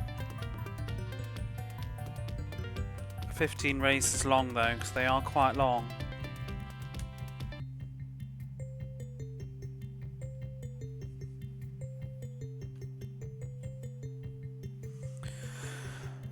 Okay, what's the... Oh, the swamp level is back, isn't it? We did have this one in the normal mode. But yeah, this is... I don't think the swamp level was in the easy mode, so again, we would have totally missed out on that. Is this actually the swamp level though? I don't remember the orange bushes. Oh no, it is. Here we go. Horrible. With the oil... Oh god, all the oil everywhere. Which...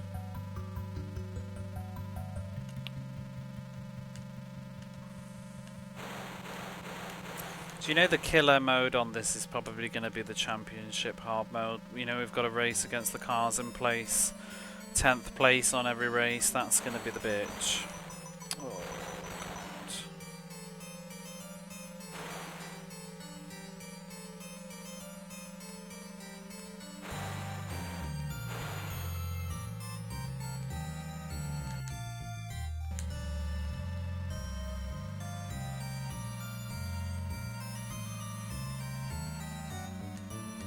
Yeah, I still don't think that the course design is just not good. Because we're playing on hard now, but the swamp level, I don't feel like there's distinct differences. It feels just... It feels very randomly generated content.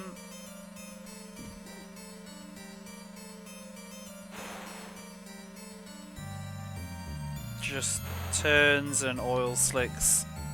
And even the logs, they don't seem to really have much of a relationship with what's going on in the level. Because like the original level that this is inspired from in the previous game, the logs were like in places and stuff where you had to use them to clear the water and stuff. But here it just doesn't seem to have synced up very well. Like, this is not a memorable track. Better than the normal one though, because that was just full of oil everywhere. This one at least doesn't have anywhere near as much. Ever felt this had like a yeah, it really doesn't feel like it has a purpose. No, the courses on the previous Lotus game, they're definitely... I mean, they're mean bitches of levels, but they're intentionally designed that way. They've been carefully, because Storm I do think is bullshit. It is too short on the time, but there's a clear method that they want you to go through. There's direction. You learn how to take each turn well. It flows. It's very memorizable. You can really get very good at that course. It's just that they totally overtuned the timer. But there's level design there. Whereas I don't feel like that here. Well, I mean, what is going on here? We're just starting on a hill with lasers.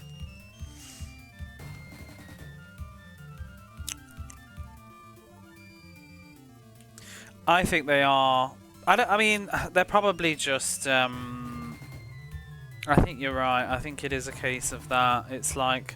They've probably chosen them though, but they probably used their own tool thing and tried to create some courses and then thought, oh, they'll do. Hills are alive with the sound of lasers. It feels like The main, like you just said, the main bulk of this game is the generated random tracks. So it's almost like this is just what do you call it? Like there's other games like this where it's like for those that just want a quick single player experience, it's here, but this wasn't what the game was actually intended for. That the game was intended for you to make your own tracks and have fun with your friends and stuff. But this is just here if you feel you need a mode. I mean, it's kind of like fighting games. Some of the fighting games, in a way, where you need a single player mode, but it's not really what the game's there for. The game is there for you to play with your friends. We don't have a creative single player sports mode. Some of them are more creative than others, but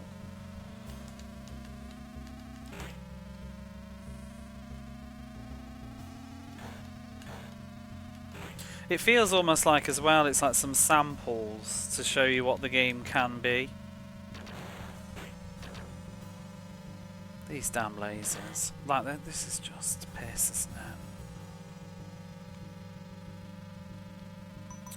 How many laps on this course as well? Because I think it's apparent with the championship mode where you need to stop and pit in. It doesn't feel thoughtful. Like, there doesn't seem to be a very obvious place to pit in anywhere. Some tracks you don't even need to pit in at all. Some of them you can very just get away with it on the skin of your teeth. And then like one of the ones that's a futuristic base level, there's only one of the pits you can use because all the other pit-ins are on top of the turbo zones and you can't stop the car. It forces you to go through it. So that just feels like it's not even... It feels anti-design.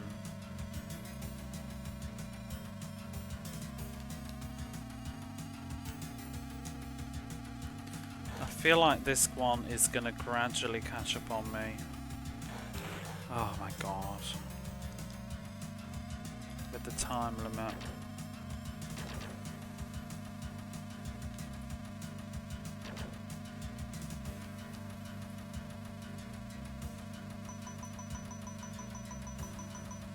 Because we've got a lot of laps to go.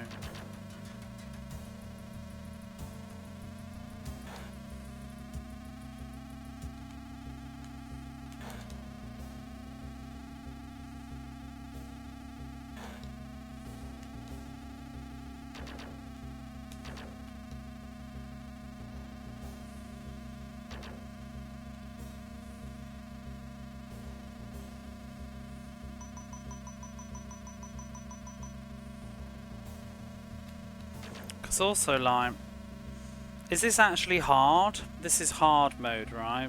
I'm not convinced so far that this is hard. It's just longer. It's got more courses, which makes it hard because there's more to lose on. But I actually think some of the normal courses were a bit meaner. Then again, I didn't try them with this car. I mean, the easy modes took me ages to finish one of them. But I was using the red car. But the future level on easy was really rough.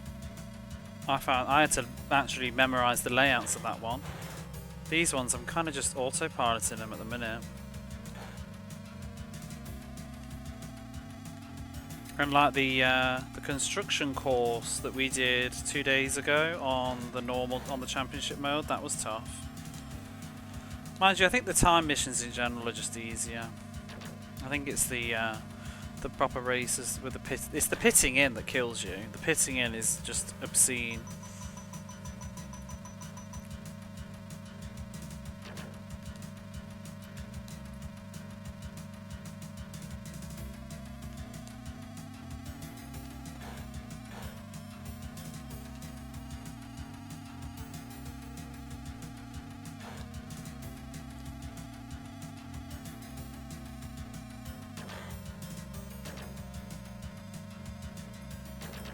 But if you really like racing and you really like this kind of game, I imagine the random generated courses are would have been tons of fun back in the day to just keep playing over and over again. Like, just sitting down and having another go at a different race and seeing if you can win it. Like, in isolation, just playing a single track would be fun. Marathoning them would be a bit annoying. Like this. And especially with friends, like having friends over and just having races on random courses that neither of you can memorise because they're just random. Certainly kept you out of trouble as a child. You played this a lot? Did you play the Amiga version or the Mega Drive one?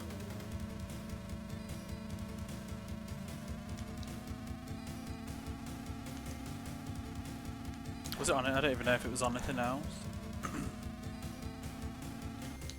The Amiga one.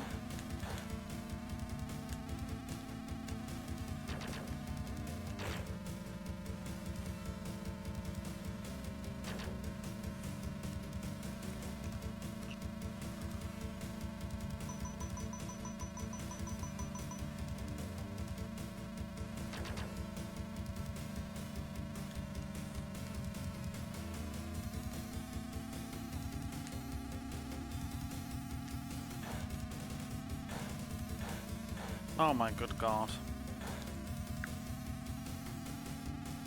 Problem with the randomness though is I don't think they take into consideration the fact that, you know, sometimes you need reaction times to things and you can't predict what's going to happen next, and there's not necessarily any signs telegraphing it.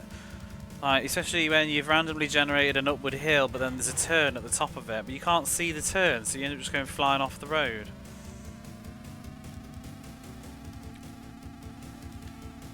But the course itself is not really defined enough to bother taking the time to learn it. Okay, this has gone okay. Not too bad.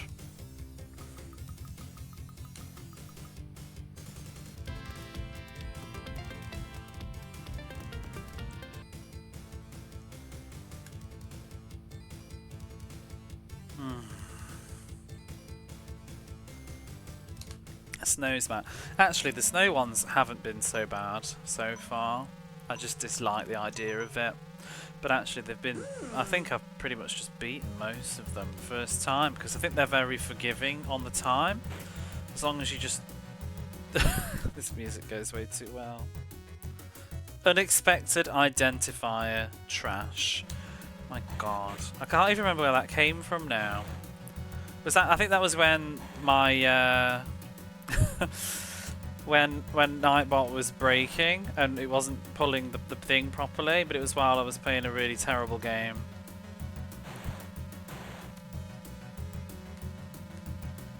I don't remember why that's in there now, other than to reflect on European Club Soccer being terrible.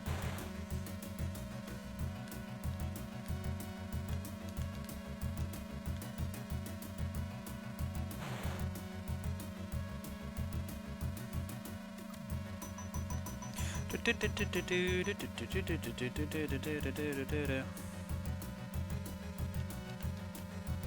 need to add some more back seats. I need to think. Sometimes when I see one in a manual and stuff, I'm just not at the computer at the time, and then I forget.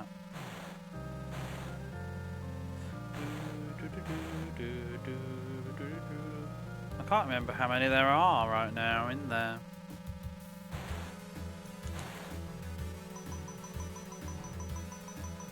I guess there's at least like 50 or something. I don't think that one that you've done, I don't think that's ever come up since I put it in.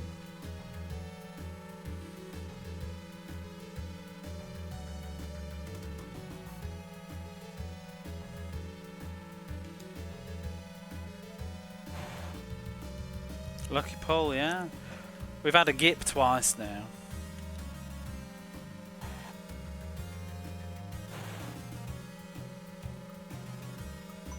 Okay, this snow level is actually a little bit rough. Hey, Bob.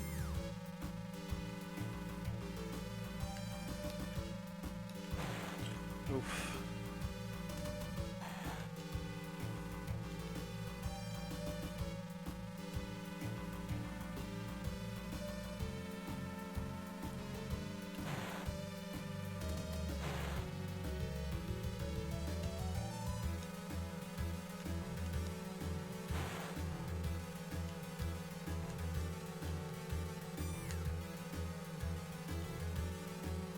Oh my god, what's going on here? I think we're not going to make it. Got no speed.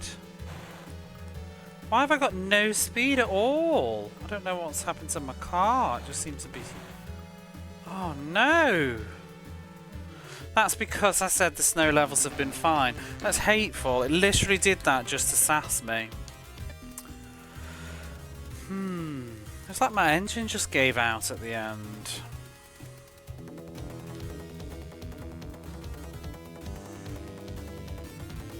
Should we go back to old Greenie? The handling's gonna throw me though.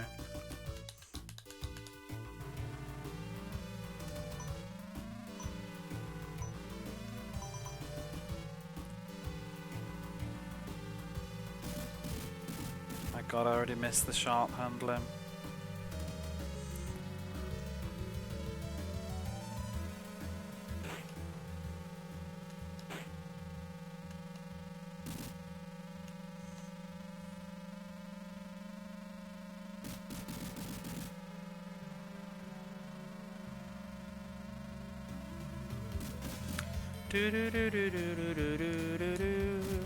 It's impossible not to hum along to the Cotton theme song.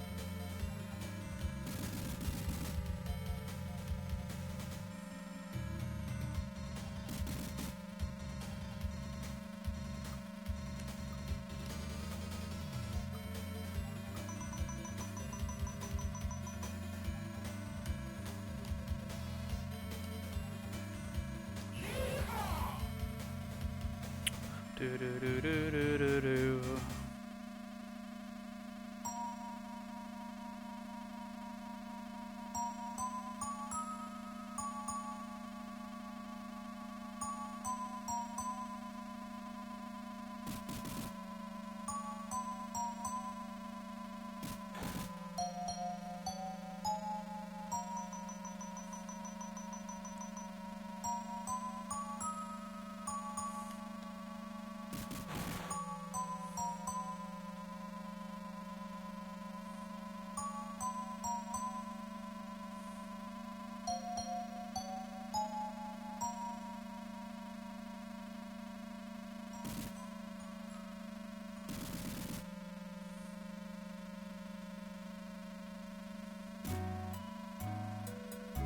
Buggering balls.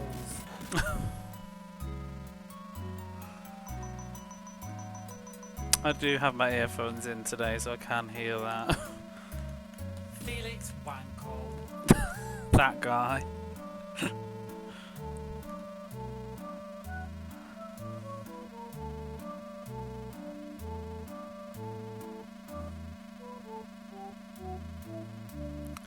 Do do do do do do.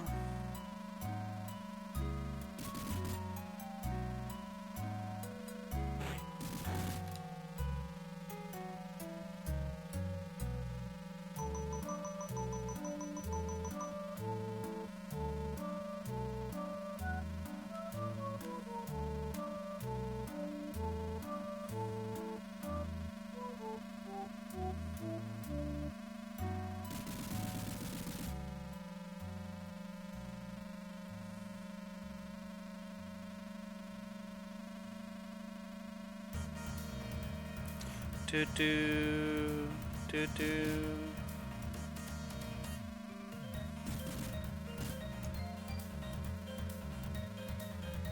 Chill.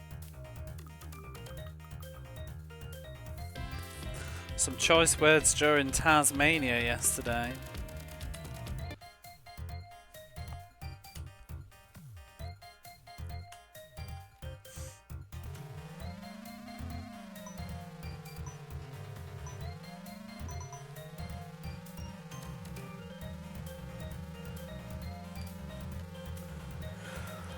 Do do do do.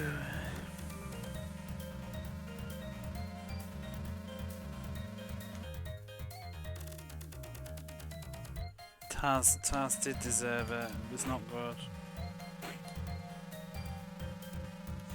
Although I did mellow on it when I woke up this morning, and I think I was overly harsh at the end. I feel like it maybe deserves a 3 out of 10 or maybe a 4. But probably a 3.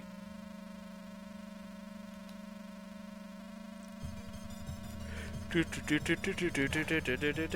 a biased bitch anyway though, because I'll give Valis 1 like 7 out of 10 I think I gave it, maybe a 6, I don't know, or a 7, but it's low-key kind of crap. But it just has amazing music. It's all about style. Do you know what Taz has? Nothing. No style at all. Terrible. You know, if Taz had god tier music, I'd probably have given it a higher score, but it has absolute travesty music. What's the opposite of god tier?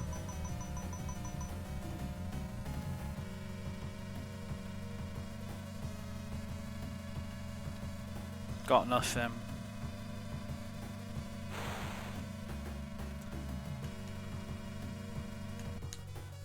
Does it sound like a box of cartoon sound? Exactly. Valis sounds like this. Do do do do. The quality beyond the game just isn't there. No, it was offensive. Audio was awful. Blasphemy against nature tier. Yep.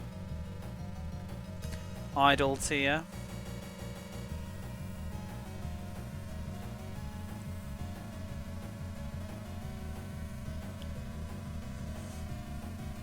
Boo doo doo boo boo.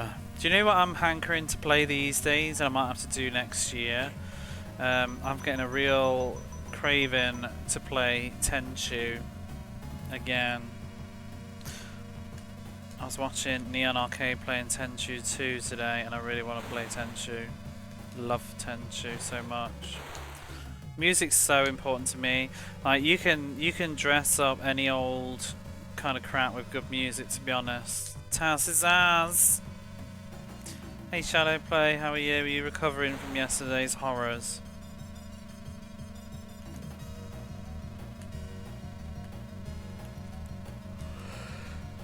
Ba-da, ba-da, ba-da, ba.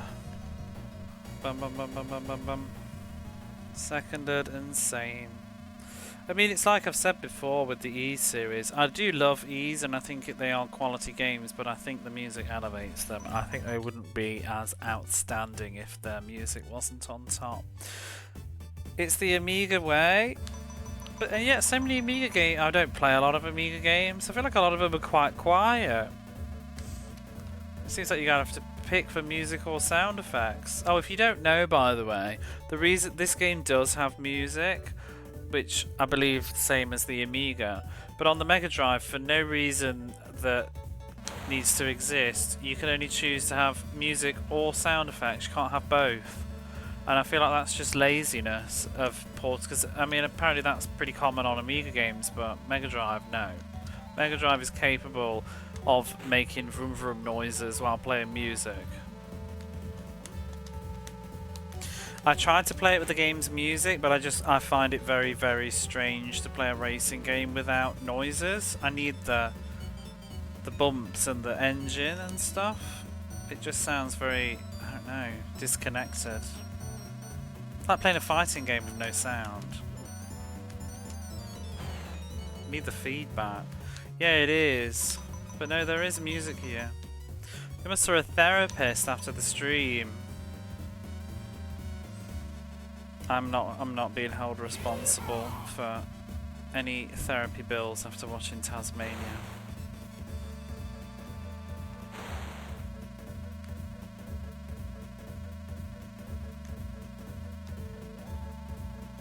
Do do do do do do do do do do do do. You could argue I played it so that you don't have to. In fact, I think I saved your life yesterday. You can thank me later, but I think I may have. I think because of me, you'll now make a choice to not play that game.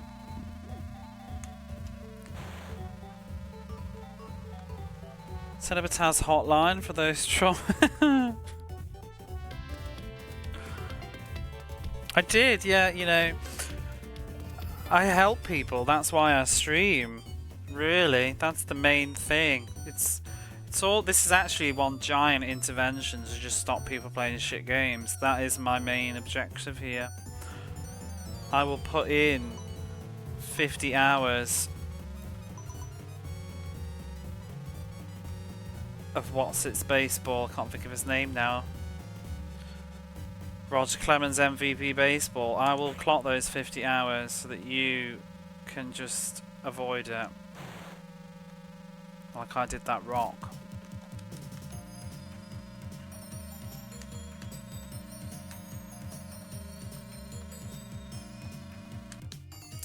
Braver than the yeah, well, you said that, not me, but I won't disagree.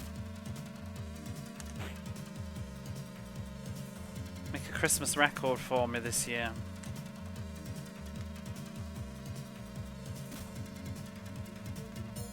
Have yourself a merry Mega Drive-a-thon.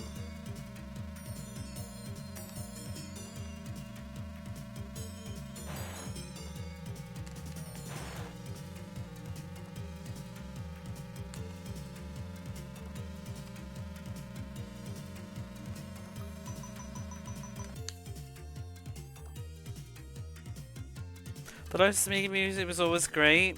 The music on this doesn't seem too bad, but it's just a shame that we aren't listening to it.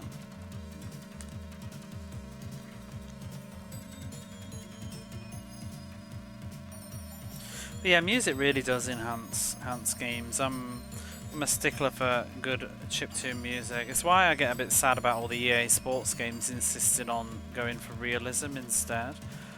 Because even the first EA basketball game, Lakers vs Celtics, that had music in the games and it was good. And then they just ditched it and went for crowd noises. And you know, I think different folks and different strokes, or whatever it is. Maybe you want to have your crowd noises, but like, why not just have both? Like, have music and then let people turn the music off if they please, and I just won't please.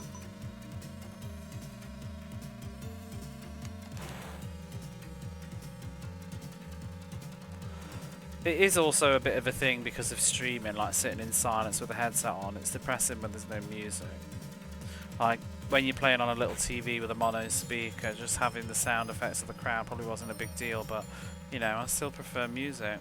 And some of those sports games, they have like nice music on the menus and the intros and stuff, but just nothing in the game.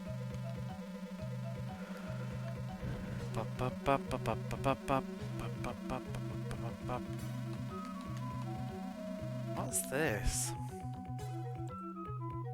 I was just about to say, like, this sounds really, really Amiga-y. It's because it's the humans.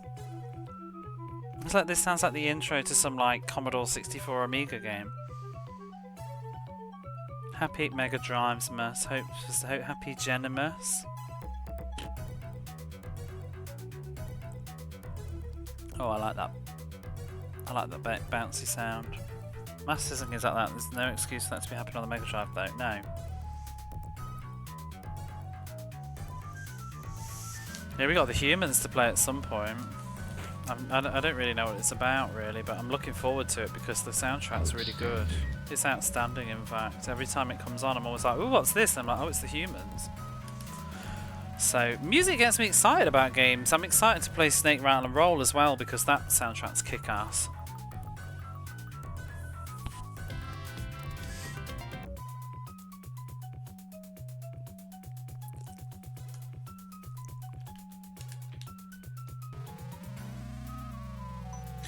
But yeah, we do have the Mega Drive-a-thon next this Friday. It's going to be a long afternoon of Sega again.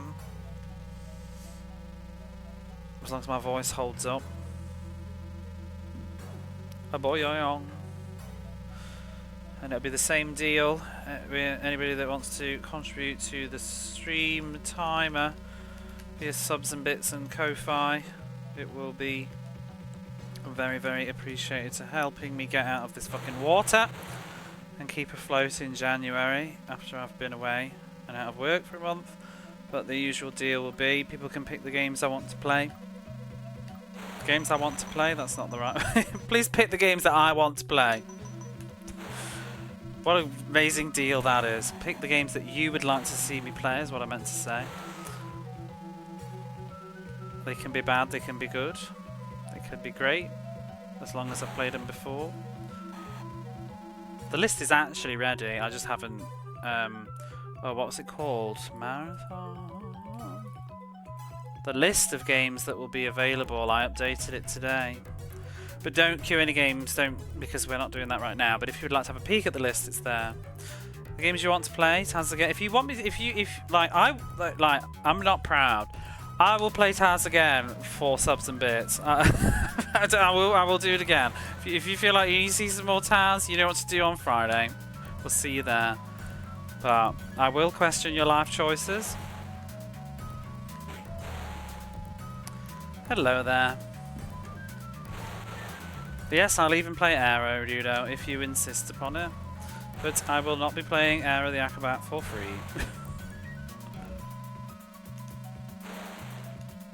I'll probably start off with a game of my own choice for free. But yeah, what we did last year, if you weren't around, we just had a bit of fun. It's just a bit of fun. Like, obviously, I did do the September one a while ago. That was particularly bad games. But this is supposed to be a celebration. It's not supposed to be about misery. It's just having a bit of fun. But last year we played some of the a couple of bad games again because they're sort of funny to revisit. But I mean, what did I play last year? I think I played a couple of shoot 'em ups because Techie Rob usually picks some shoot 'em ups like Empire of Steel. You got a list of games you love right here. Don't worry. Oh no. Play Double Dragon 2. If you would like me to, then you will be able to make that happen. But I'll tell you, I didn't really like it. Although I think of the 3, Double Dragon 2 was the best. It was the best of the 3.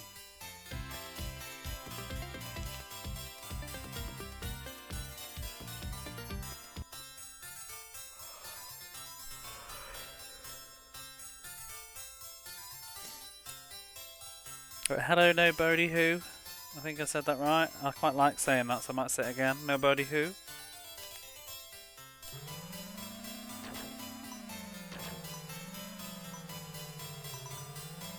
I think Double Dragon 3 was the worst. I mean, the best was 5, really, but that's not the same thing. It's only good on the NES. I think that's probably right. Although I've heard the Master System one isn't too bad. Can't confirm.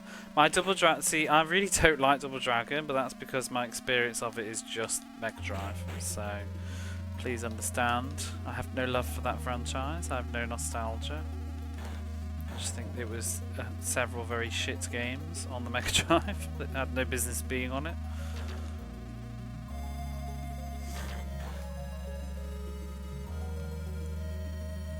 Yeah, what did I end up playing last year? We usually, you know, I think I started with Cool Spot. I picked that one, and that's how I launched the evening. We did Cool Spot.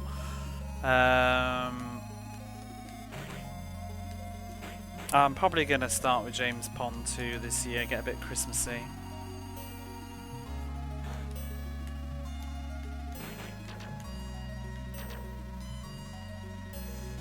Maybe, or maybe Home Alone. I think last year we played some Home Alone. Can't remember. The arcade versions are shit. Well, the problem on the Mega Drive is they just follow your movements like shamelessly when you move the D-pad. They just stalk you. You can walk them off the edges of the holes as well as a result. Pretty rubbish. Yeah, we played. I remember last year we finished on Toe Jam and Earl and Altered Beast and Jeopardy because we finished 3 times because people kept adding time on the timer at the very end. We managed to squeeze a quick game of Altered Beast for 15 minutes.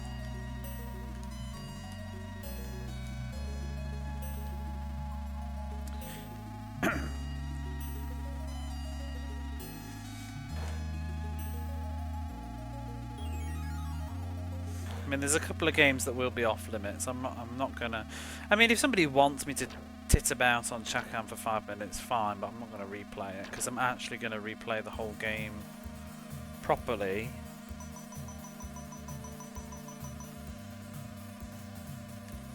In the future. Effort to play Family Feud. Well, yeah, we could just do that. We could just play Family Feud for like the entire time limit of the stream. That would be a thing that we could do. I'll probably have that as a sub goal. I don't really have any ideas for sub goals this time because you all kind of fulfilled my sub goals last time, which I didn't think would happen. So now I don't have any ideas left. I was just going to re-roll them out again.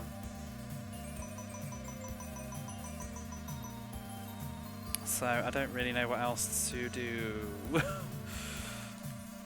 I'll have to get creative. Maybe I'll do stuff like, well, actually one idea I think I will do is they'll just be for like, I want to play some of the sequels on 2 Mega Drive games, like modern sequels and remakes and stuff.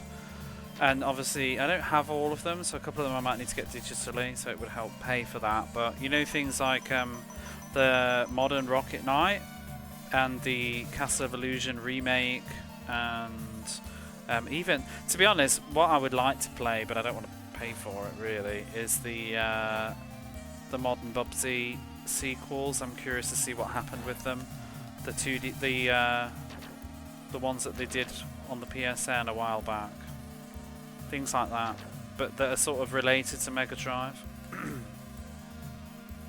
Toe Jam and Earl back in the groove. I think they would be kind of fun little bits to do. Maybe that would be quite fun to do actually. Play Toe Jam and Earl back in the groove. Yeah, something like that. Just stuff that's connected to it. Sonic Episode 4.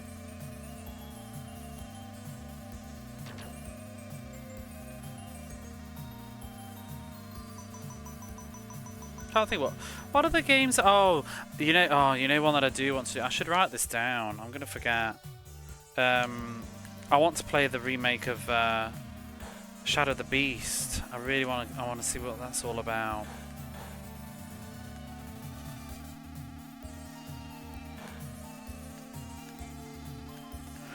Bit of a shame we can't play Shadow the Beast 3 because it's not on the Mega Drive, and I don't really have an easy way to play Amiga stuff and stream it. I think I'd need another laptop for that. Unless I can like chuck it on a retro arch or something, I don't know if it would work. PS2 Alter Beast, yeah, I would like to have a crack at that. I want to get the Golden Axe game that was on PS3. Curious about that. Because I mean, even if they're crap, I'm just curious, do you know what I mean? PS2 Alter Beast would be interesting. And then there's some of the Shinobis. I need to do the Sega Saturn Shinobi at some point. I've never played it before. PS2 Shinobi. I have those already though, so that's no problem.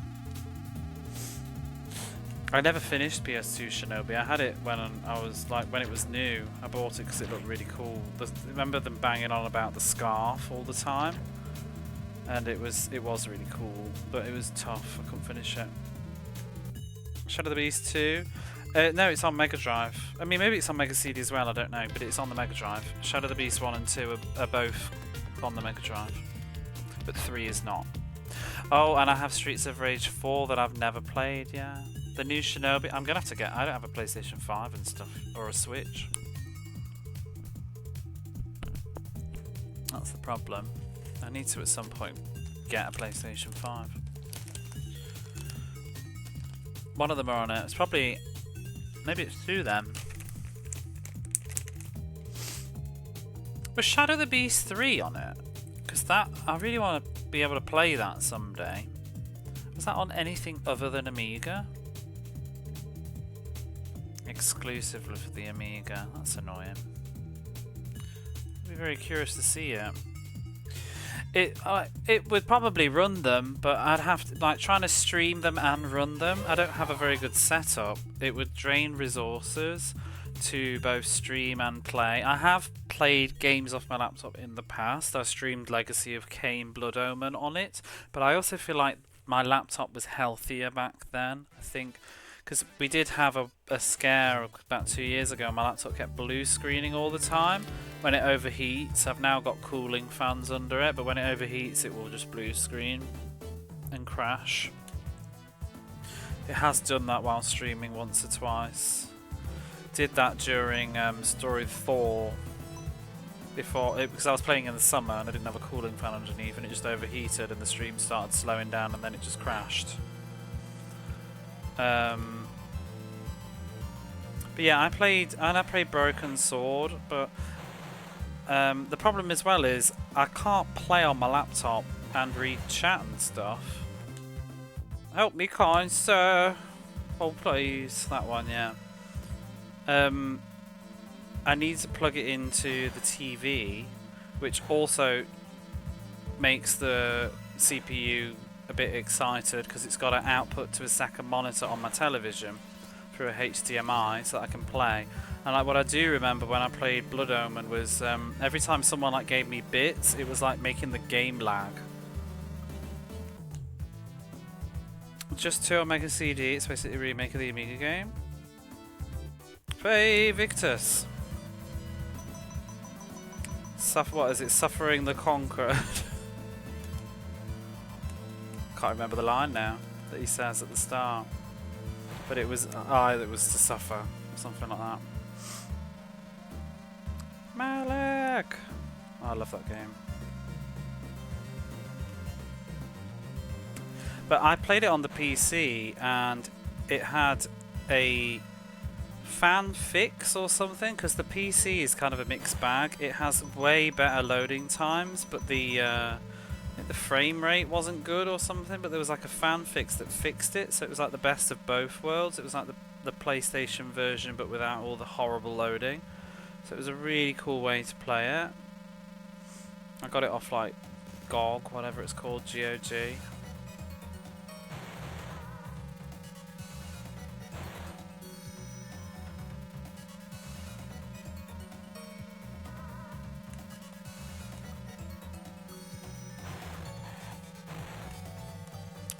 This is gonna be awful again. This course. Look, we've got no speed.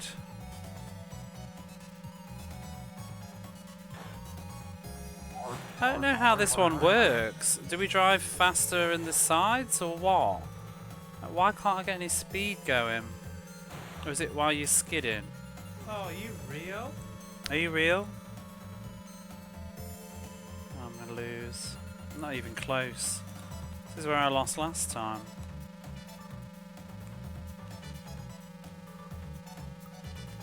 Miles away! Absolutely miles away. I don't even know what I'm doing wrong.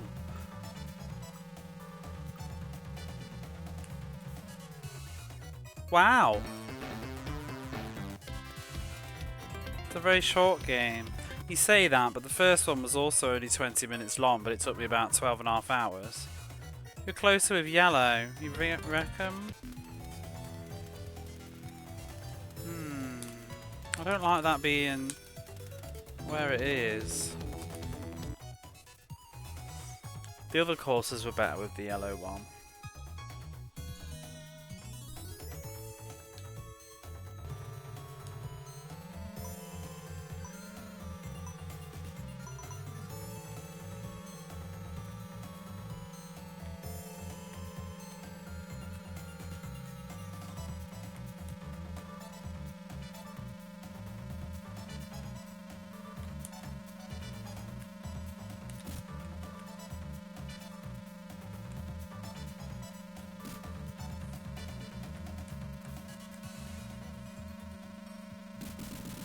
Oh, bore off.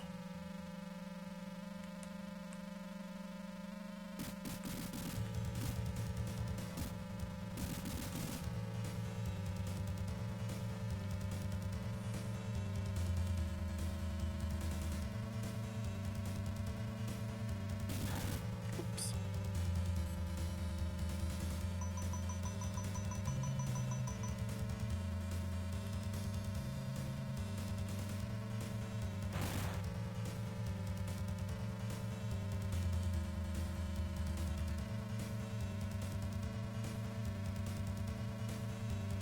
I guess at least it's not at the end, but that snow level just seems very overtuned. I don't really know what I'm doing wrong. Do you know what I mean? Like, I'm not really crashing, and going around those turns, I can't really get the car to line up and get back in the middle because of the way the momentum is working. I'm holding left and the car's like locked into the turn and I'm not getting any speed. I'll move. But like, I'm not crashing everywhere like on some other courses like this.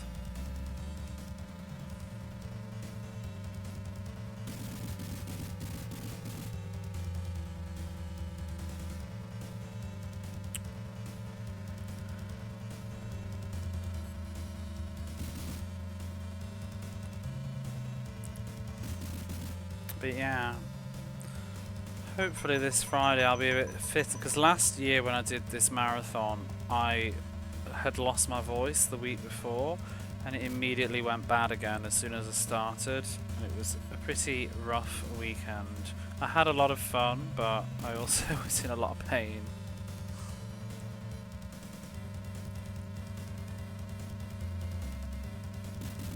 I couldn't cancel and reschedule because I was leaving the country, much like this year. If I get sick this week, it's cancelled. That's all I've got to say, to be honest. So I just hope I don't get sick. That's it. I don't have any more time. To be honest, I've been in two minds about even doing it because I'm really pushed for time. I need to sort stuff out before I go back to the UK, but there's not really that much to do though. I can't do at home. I need to pack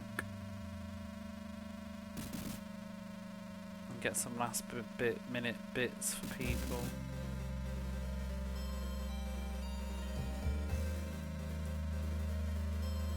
I've got some very exciting Kit Kat bars that I've never seen before. Ooh. To take back. Can't remember what one of them is now. It's like Baskin and Robbins. Oh, it's strawberry cheesecake Kit Kats. Baskin and Robbins, yeah. I literally just saw them yesterday when I was at my friend's. Kimchi, don't be disgusting. I wonder if there is. But yeah, there's a... I've got... Is it Mont Blanc? Not Mont Blanc, that's a wine. What's this thing that's like a hazelnutty dessert? Mon something. Is that French? Maybe. That flavour.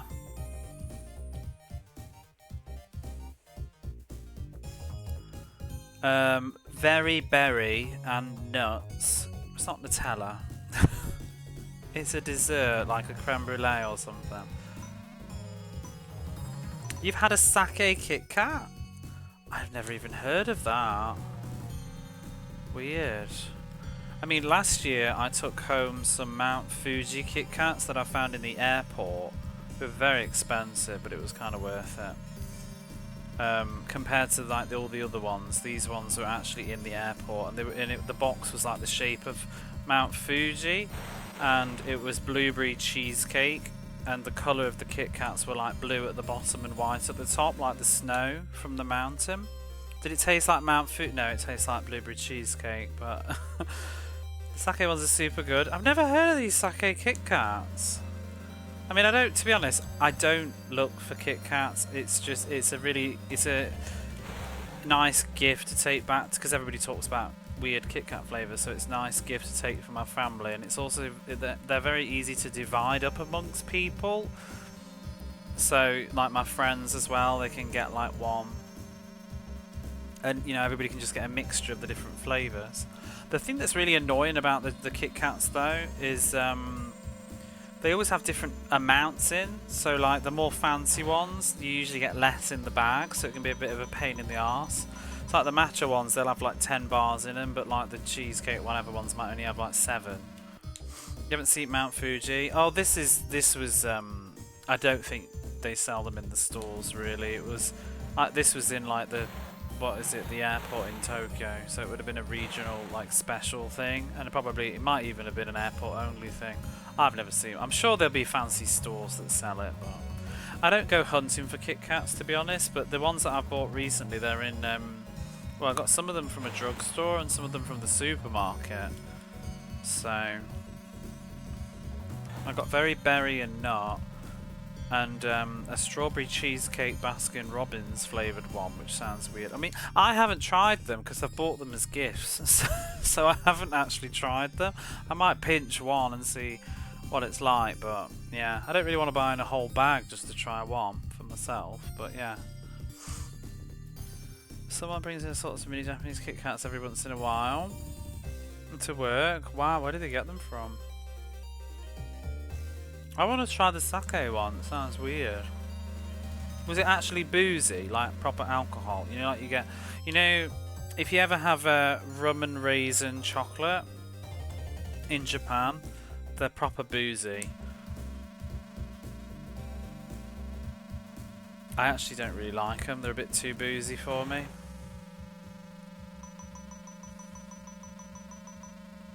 Like it kind of just feels like you're having a little bit of a mini shot of rum in the middle of your chocolate.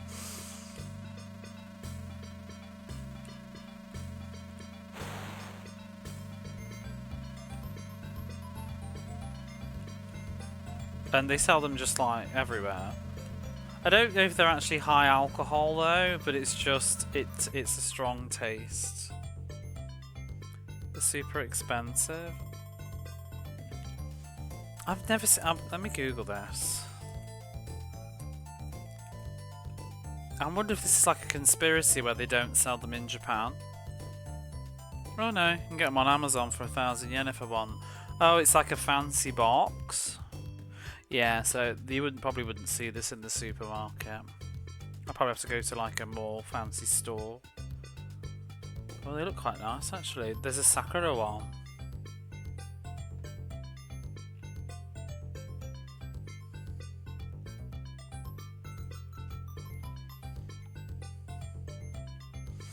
Have you tried those Kit Kat? Who is it? Is it Nescaf?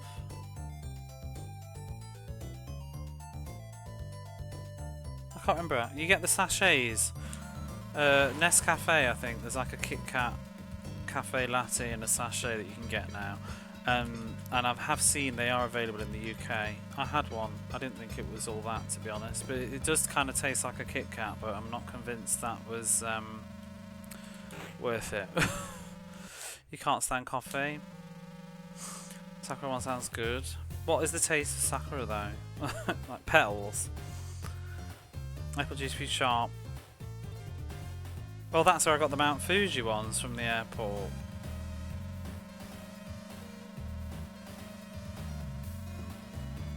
But they were expensive. They were like almost £10 I think for those bloody Mount Fuji Kit Kats. Probably about £8, £7. But it was the whole box and everything was pretty. I had to. I was very curious. Blueberry. It just seems so unique as well. A floral cherry adjacent flavour, yeah, because it's like it's a blossom. It's not a food. Makes those log jumps well.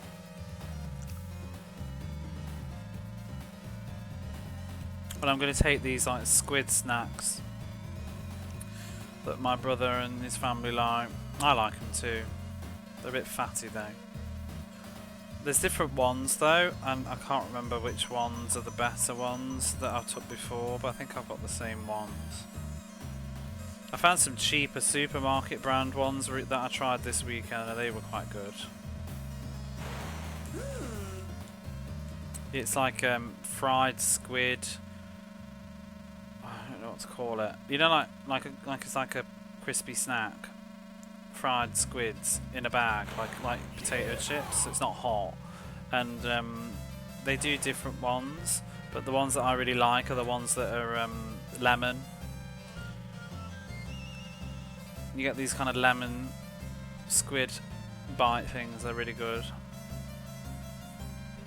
I think it's Seto Chi lemon, something, which is a kind of famous lemon that you get.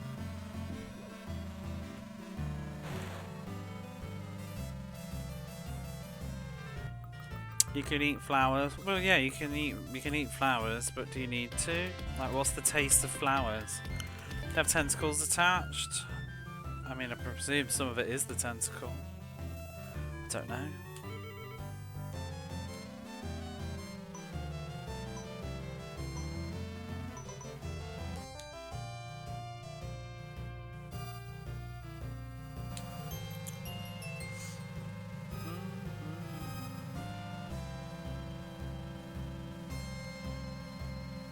It's really easy to get it wrong though, because there's been some other squid snacks that I've tried, but they weren't like crispy. They were a bit like soft, and I didn't like them at all.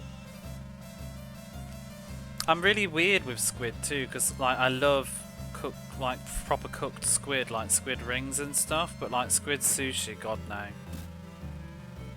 It just tastes of nothing.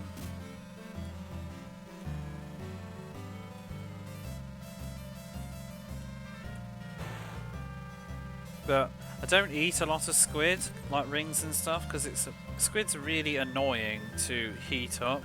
You know, like in the microwave, if you buy like fried squid rings and stuff, because they go really hard and it pops, you know, in the microwave and goes like hard if you overdo it. And it's really annoying. The dried chewy ones like jerky. Yeah, yeah. Have you had them? Have you had a lemon one? That's what I would recommend.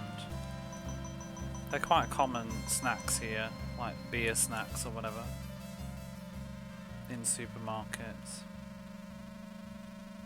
It's always awkward trying to bring things home for family to try, because it's like I want something that's like shareable but also dry.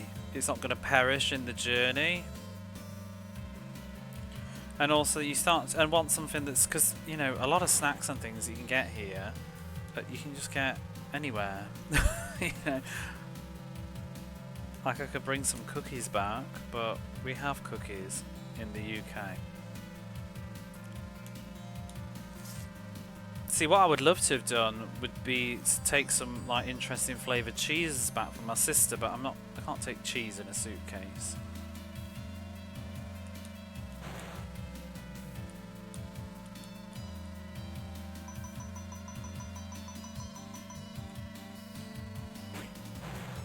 What I have taken in the past is like ingredients in order to cook something. So like my sister-in-law like used to like this wasabi paste thing to do some cooking with, which you couldn't get. You could only get powder at the time, which isn't the same. I've taken like miso back before, this kind of like instant, like squirty miso that you can put, because you can put it on like katsu if you're doing a curry and stuff. Taking curries back as well, but Japan does cheese. Yeah, it's not. I've heard. I'm not a cheese person though, but one of my friends is a cheese person, and he does say that Japan's cheese game is a bit weak, and it's also very expensive. Cheese is expensive. I've tried to get into cheese a bit more here though. I found that I kind of don't mind brie, but I don't really like very acidy cheeses. I think the cheese, like, you know, just in the general supermarket, I think the cheeses are quite generic that I see. But I'm sure, you know, like anywhere, if you go to a particular shop, you could probably find something.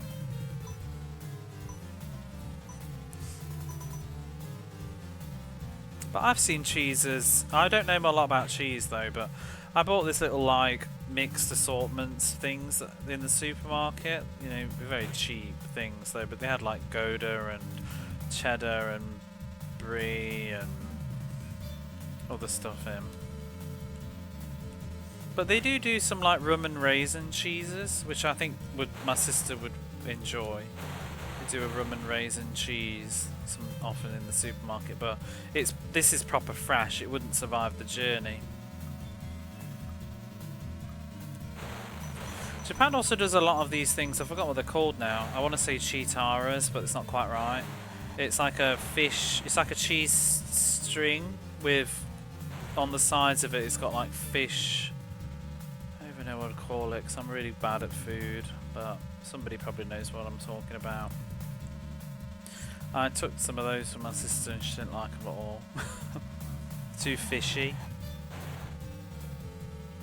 But my niece did.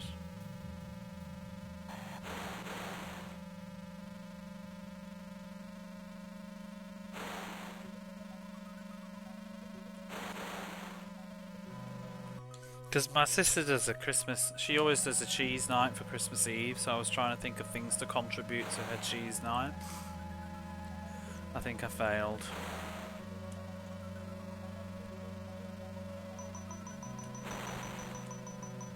I'm not a cheese person though. I like melted cheese. I like melted cheddar. But I don't like just cheddar.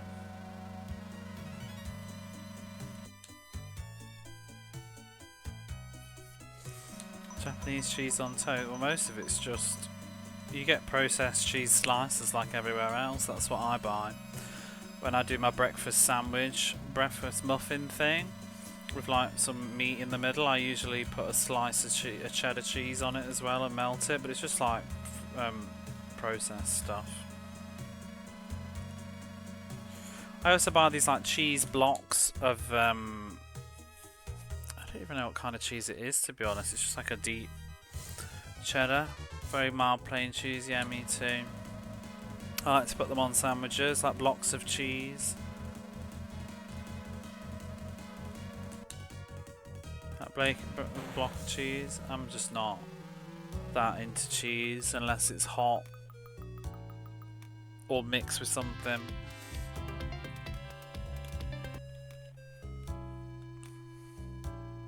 I had cheesecake recently.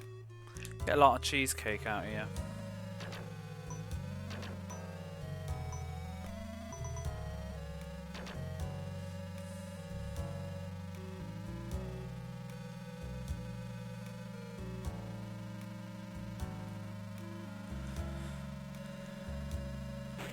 Ooh.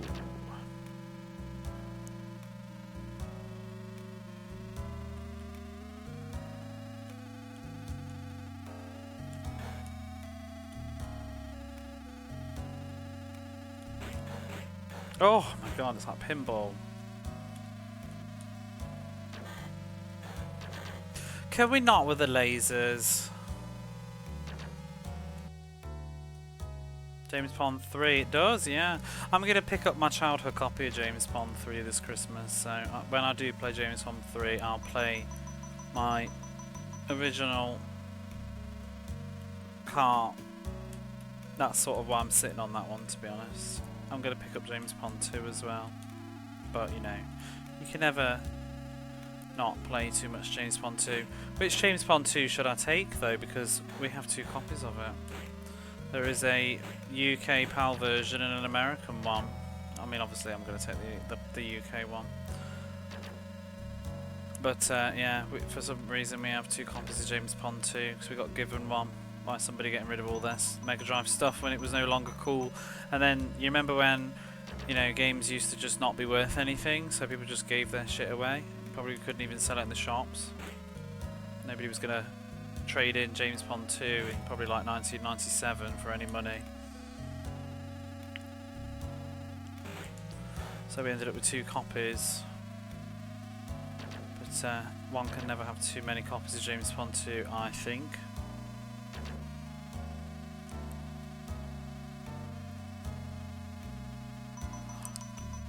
I don't know why one of them is North American either. I don't know, it must have wandered over there. It's not like it was not released or region locked. So, here exactly. How many copies of James Bond 2 do you have? Bum bum ba bum bum bum bum. However, you can have way too many copies of James Bond 1.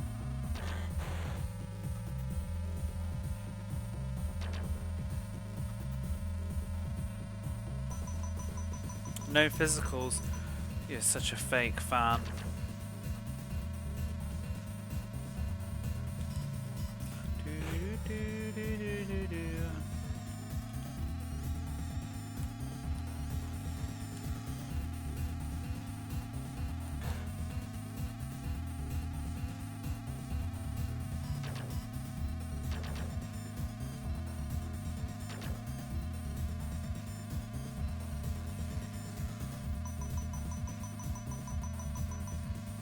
Now I've looked up quite a few of my old games and which ones are region free, so there's a couple, you know, you'll all be pleased to know that Taz Escape from Mars works on any region's Mega Drive, I believe, so I can bless us all with my original copy of Taz Escape from Mars.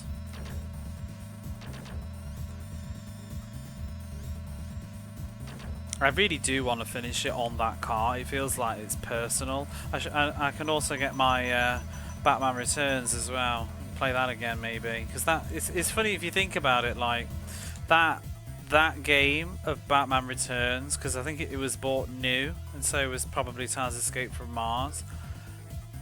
That cartridge has never played its ending because could never beat it. Maybe Taz I did with cheats, but Batman Returns didn't have cheats, I don't think, so I could never finish that game. I mean, I don't even think the last few levels have ever been generated on that cartridge. Because it was too hard. Same with Batman Forever. I don't know where my copy of Batman Forever's gone though. I need to find it. It seems to have just vanished. Can't remember if that one's region free though.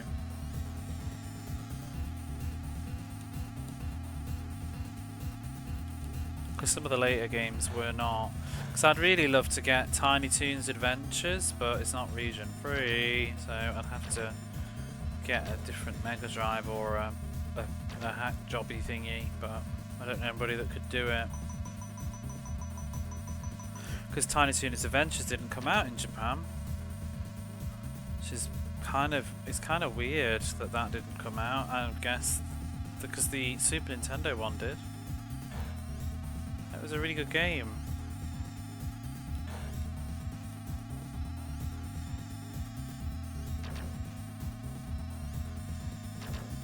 And like most of the other Konami games came out.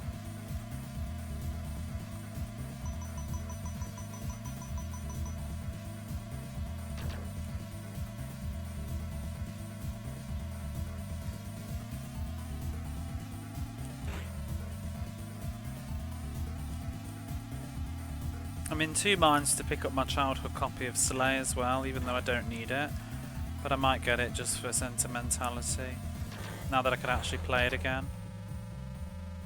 Because I've obviously got a Japanese copy of it now, but I might. I think I want to pick it up because I want to look at the save files that are on it. I'm really curious what the save file, because I've never been able to boot it up because I haven't had a working Mega Drive. I want to see what's on it. Play my old childhood save files.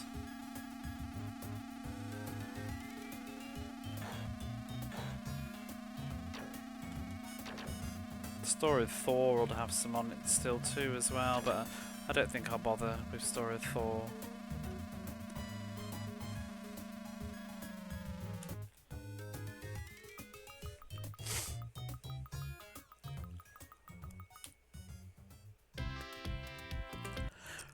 Soleil is the kind of game though I would actually... there's very few games, but I would replay Soleil in English because I'm so nostalgic for it. I would play through it in English again anyway. I already did like a couple of years ago.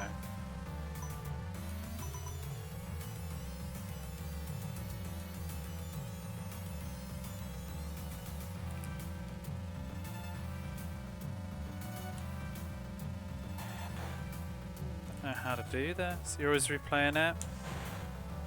Do you ever play the American version? I've never played through it. I've looked at differences on the script, but I've never actually played through the entirety of it. I've watched other people play it though. Do do do do do do.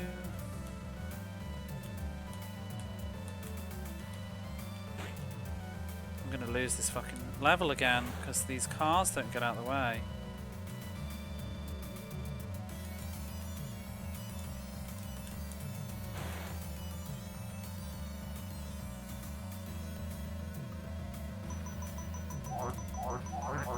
Indeed. So the turns are so sharp, they just never end. Can't keep any speed going, and then the snow things just appear out of nowhere. Can't see them.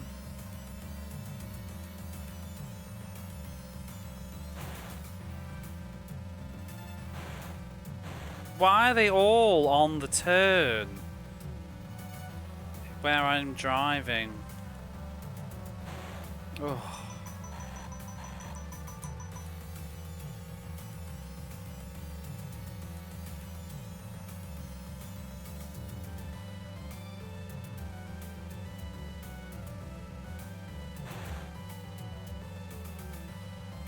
Probably gonna have to memorize this one a bit and learn where to take the turns to avoid the snow. Oh my god.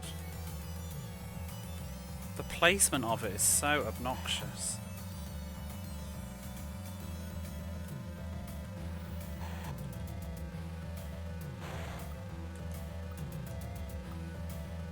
It's so tight on time. James Pond has cheesy, it has the moon. The entire game is very cheesy. Translation is pretty bad. Yeah, I don't like it as much. Whoop-hoo.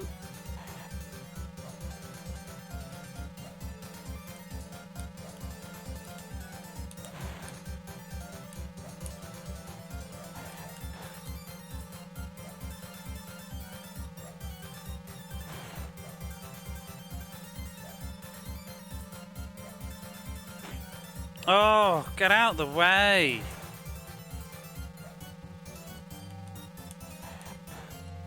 This is such a horrible track. How are you, Peacock Saw? I can't even keep... Like, this turn is so bad I can't do any speed. What is this? Miles away. I don't understand how to improve this. I'm going like 99 around that corner, but I can't. I've got the accelerator down. I can't turn any sharper. What is that garbage? Oh, that's going to be a real fucking pain in the ass.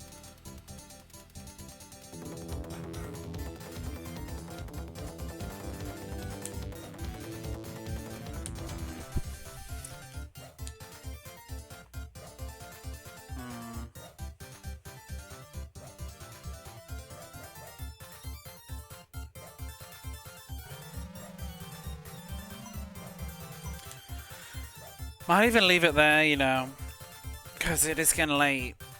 Ooh, I think I will. I do have work tomorrow.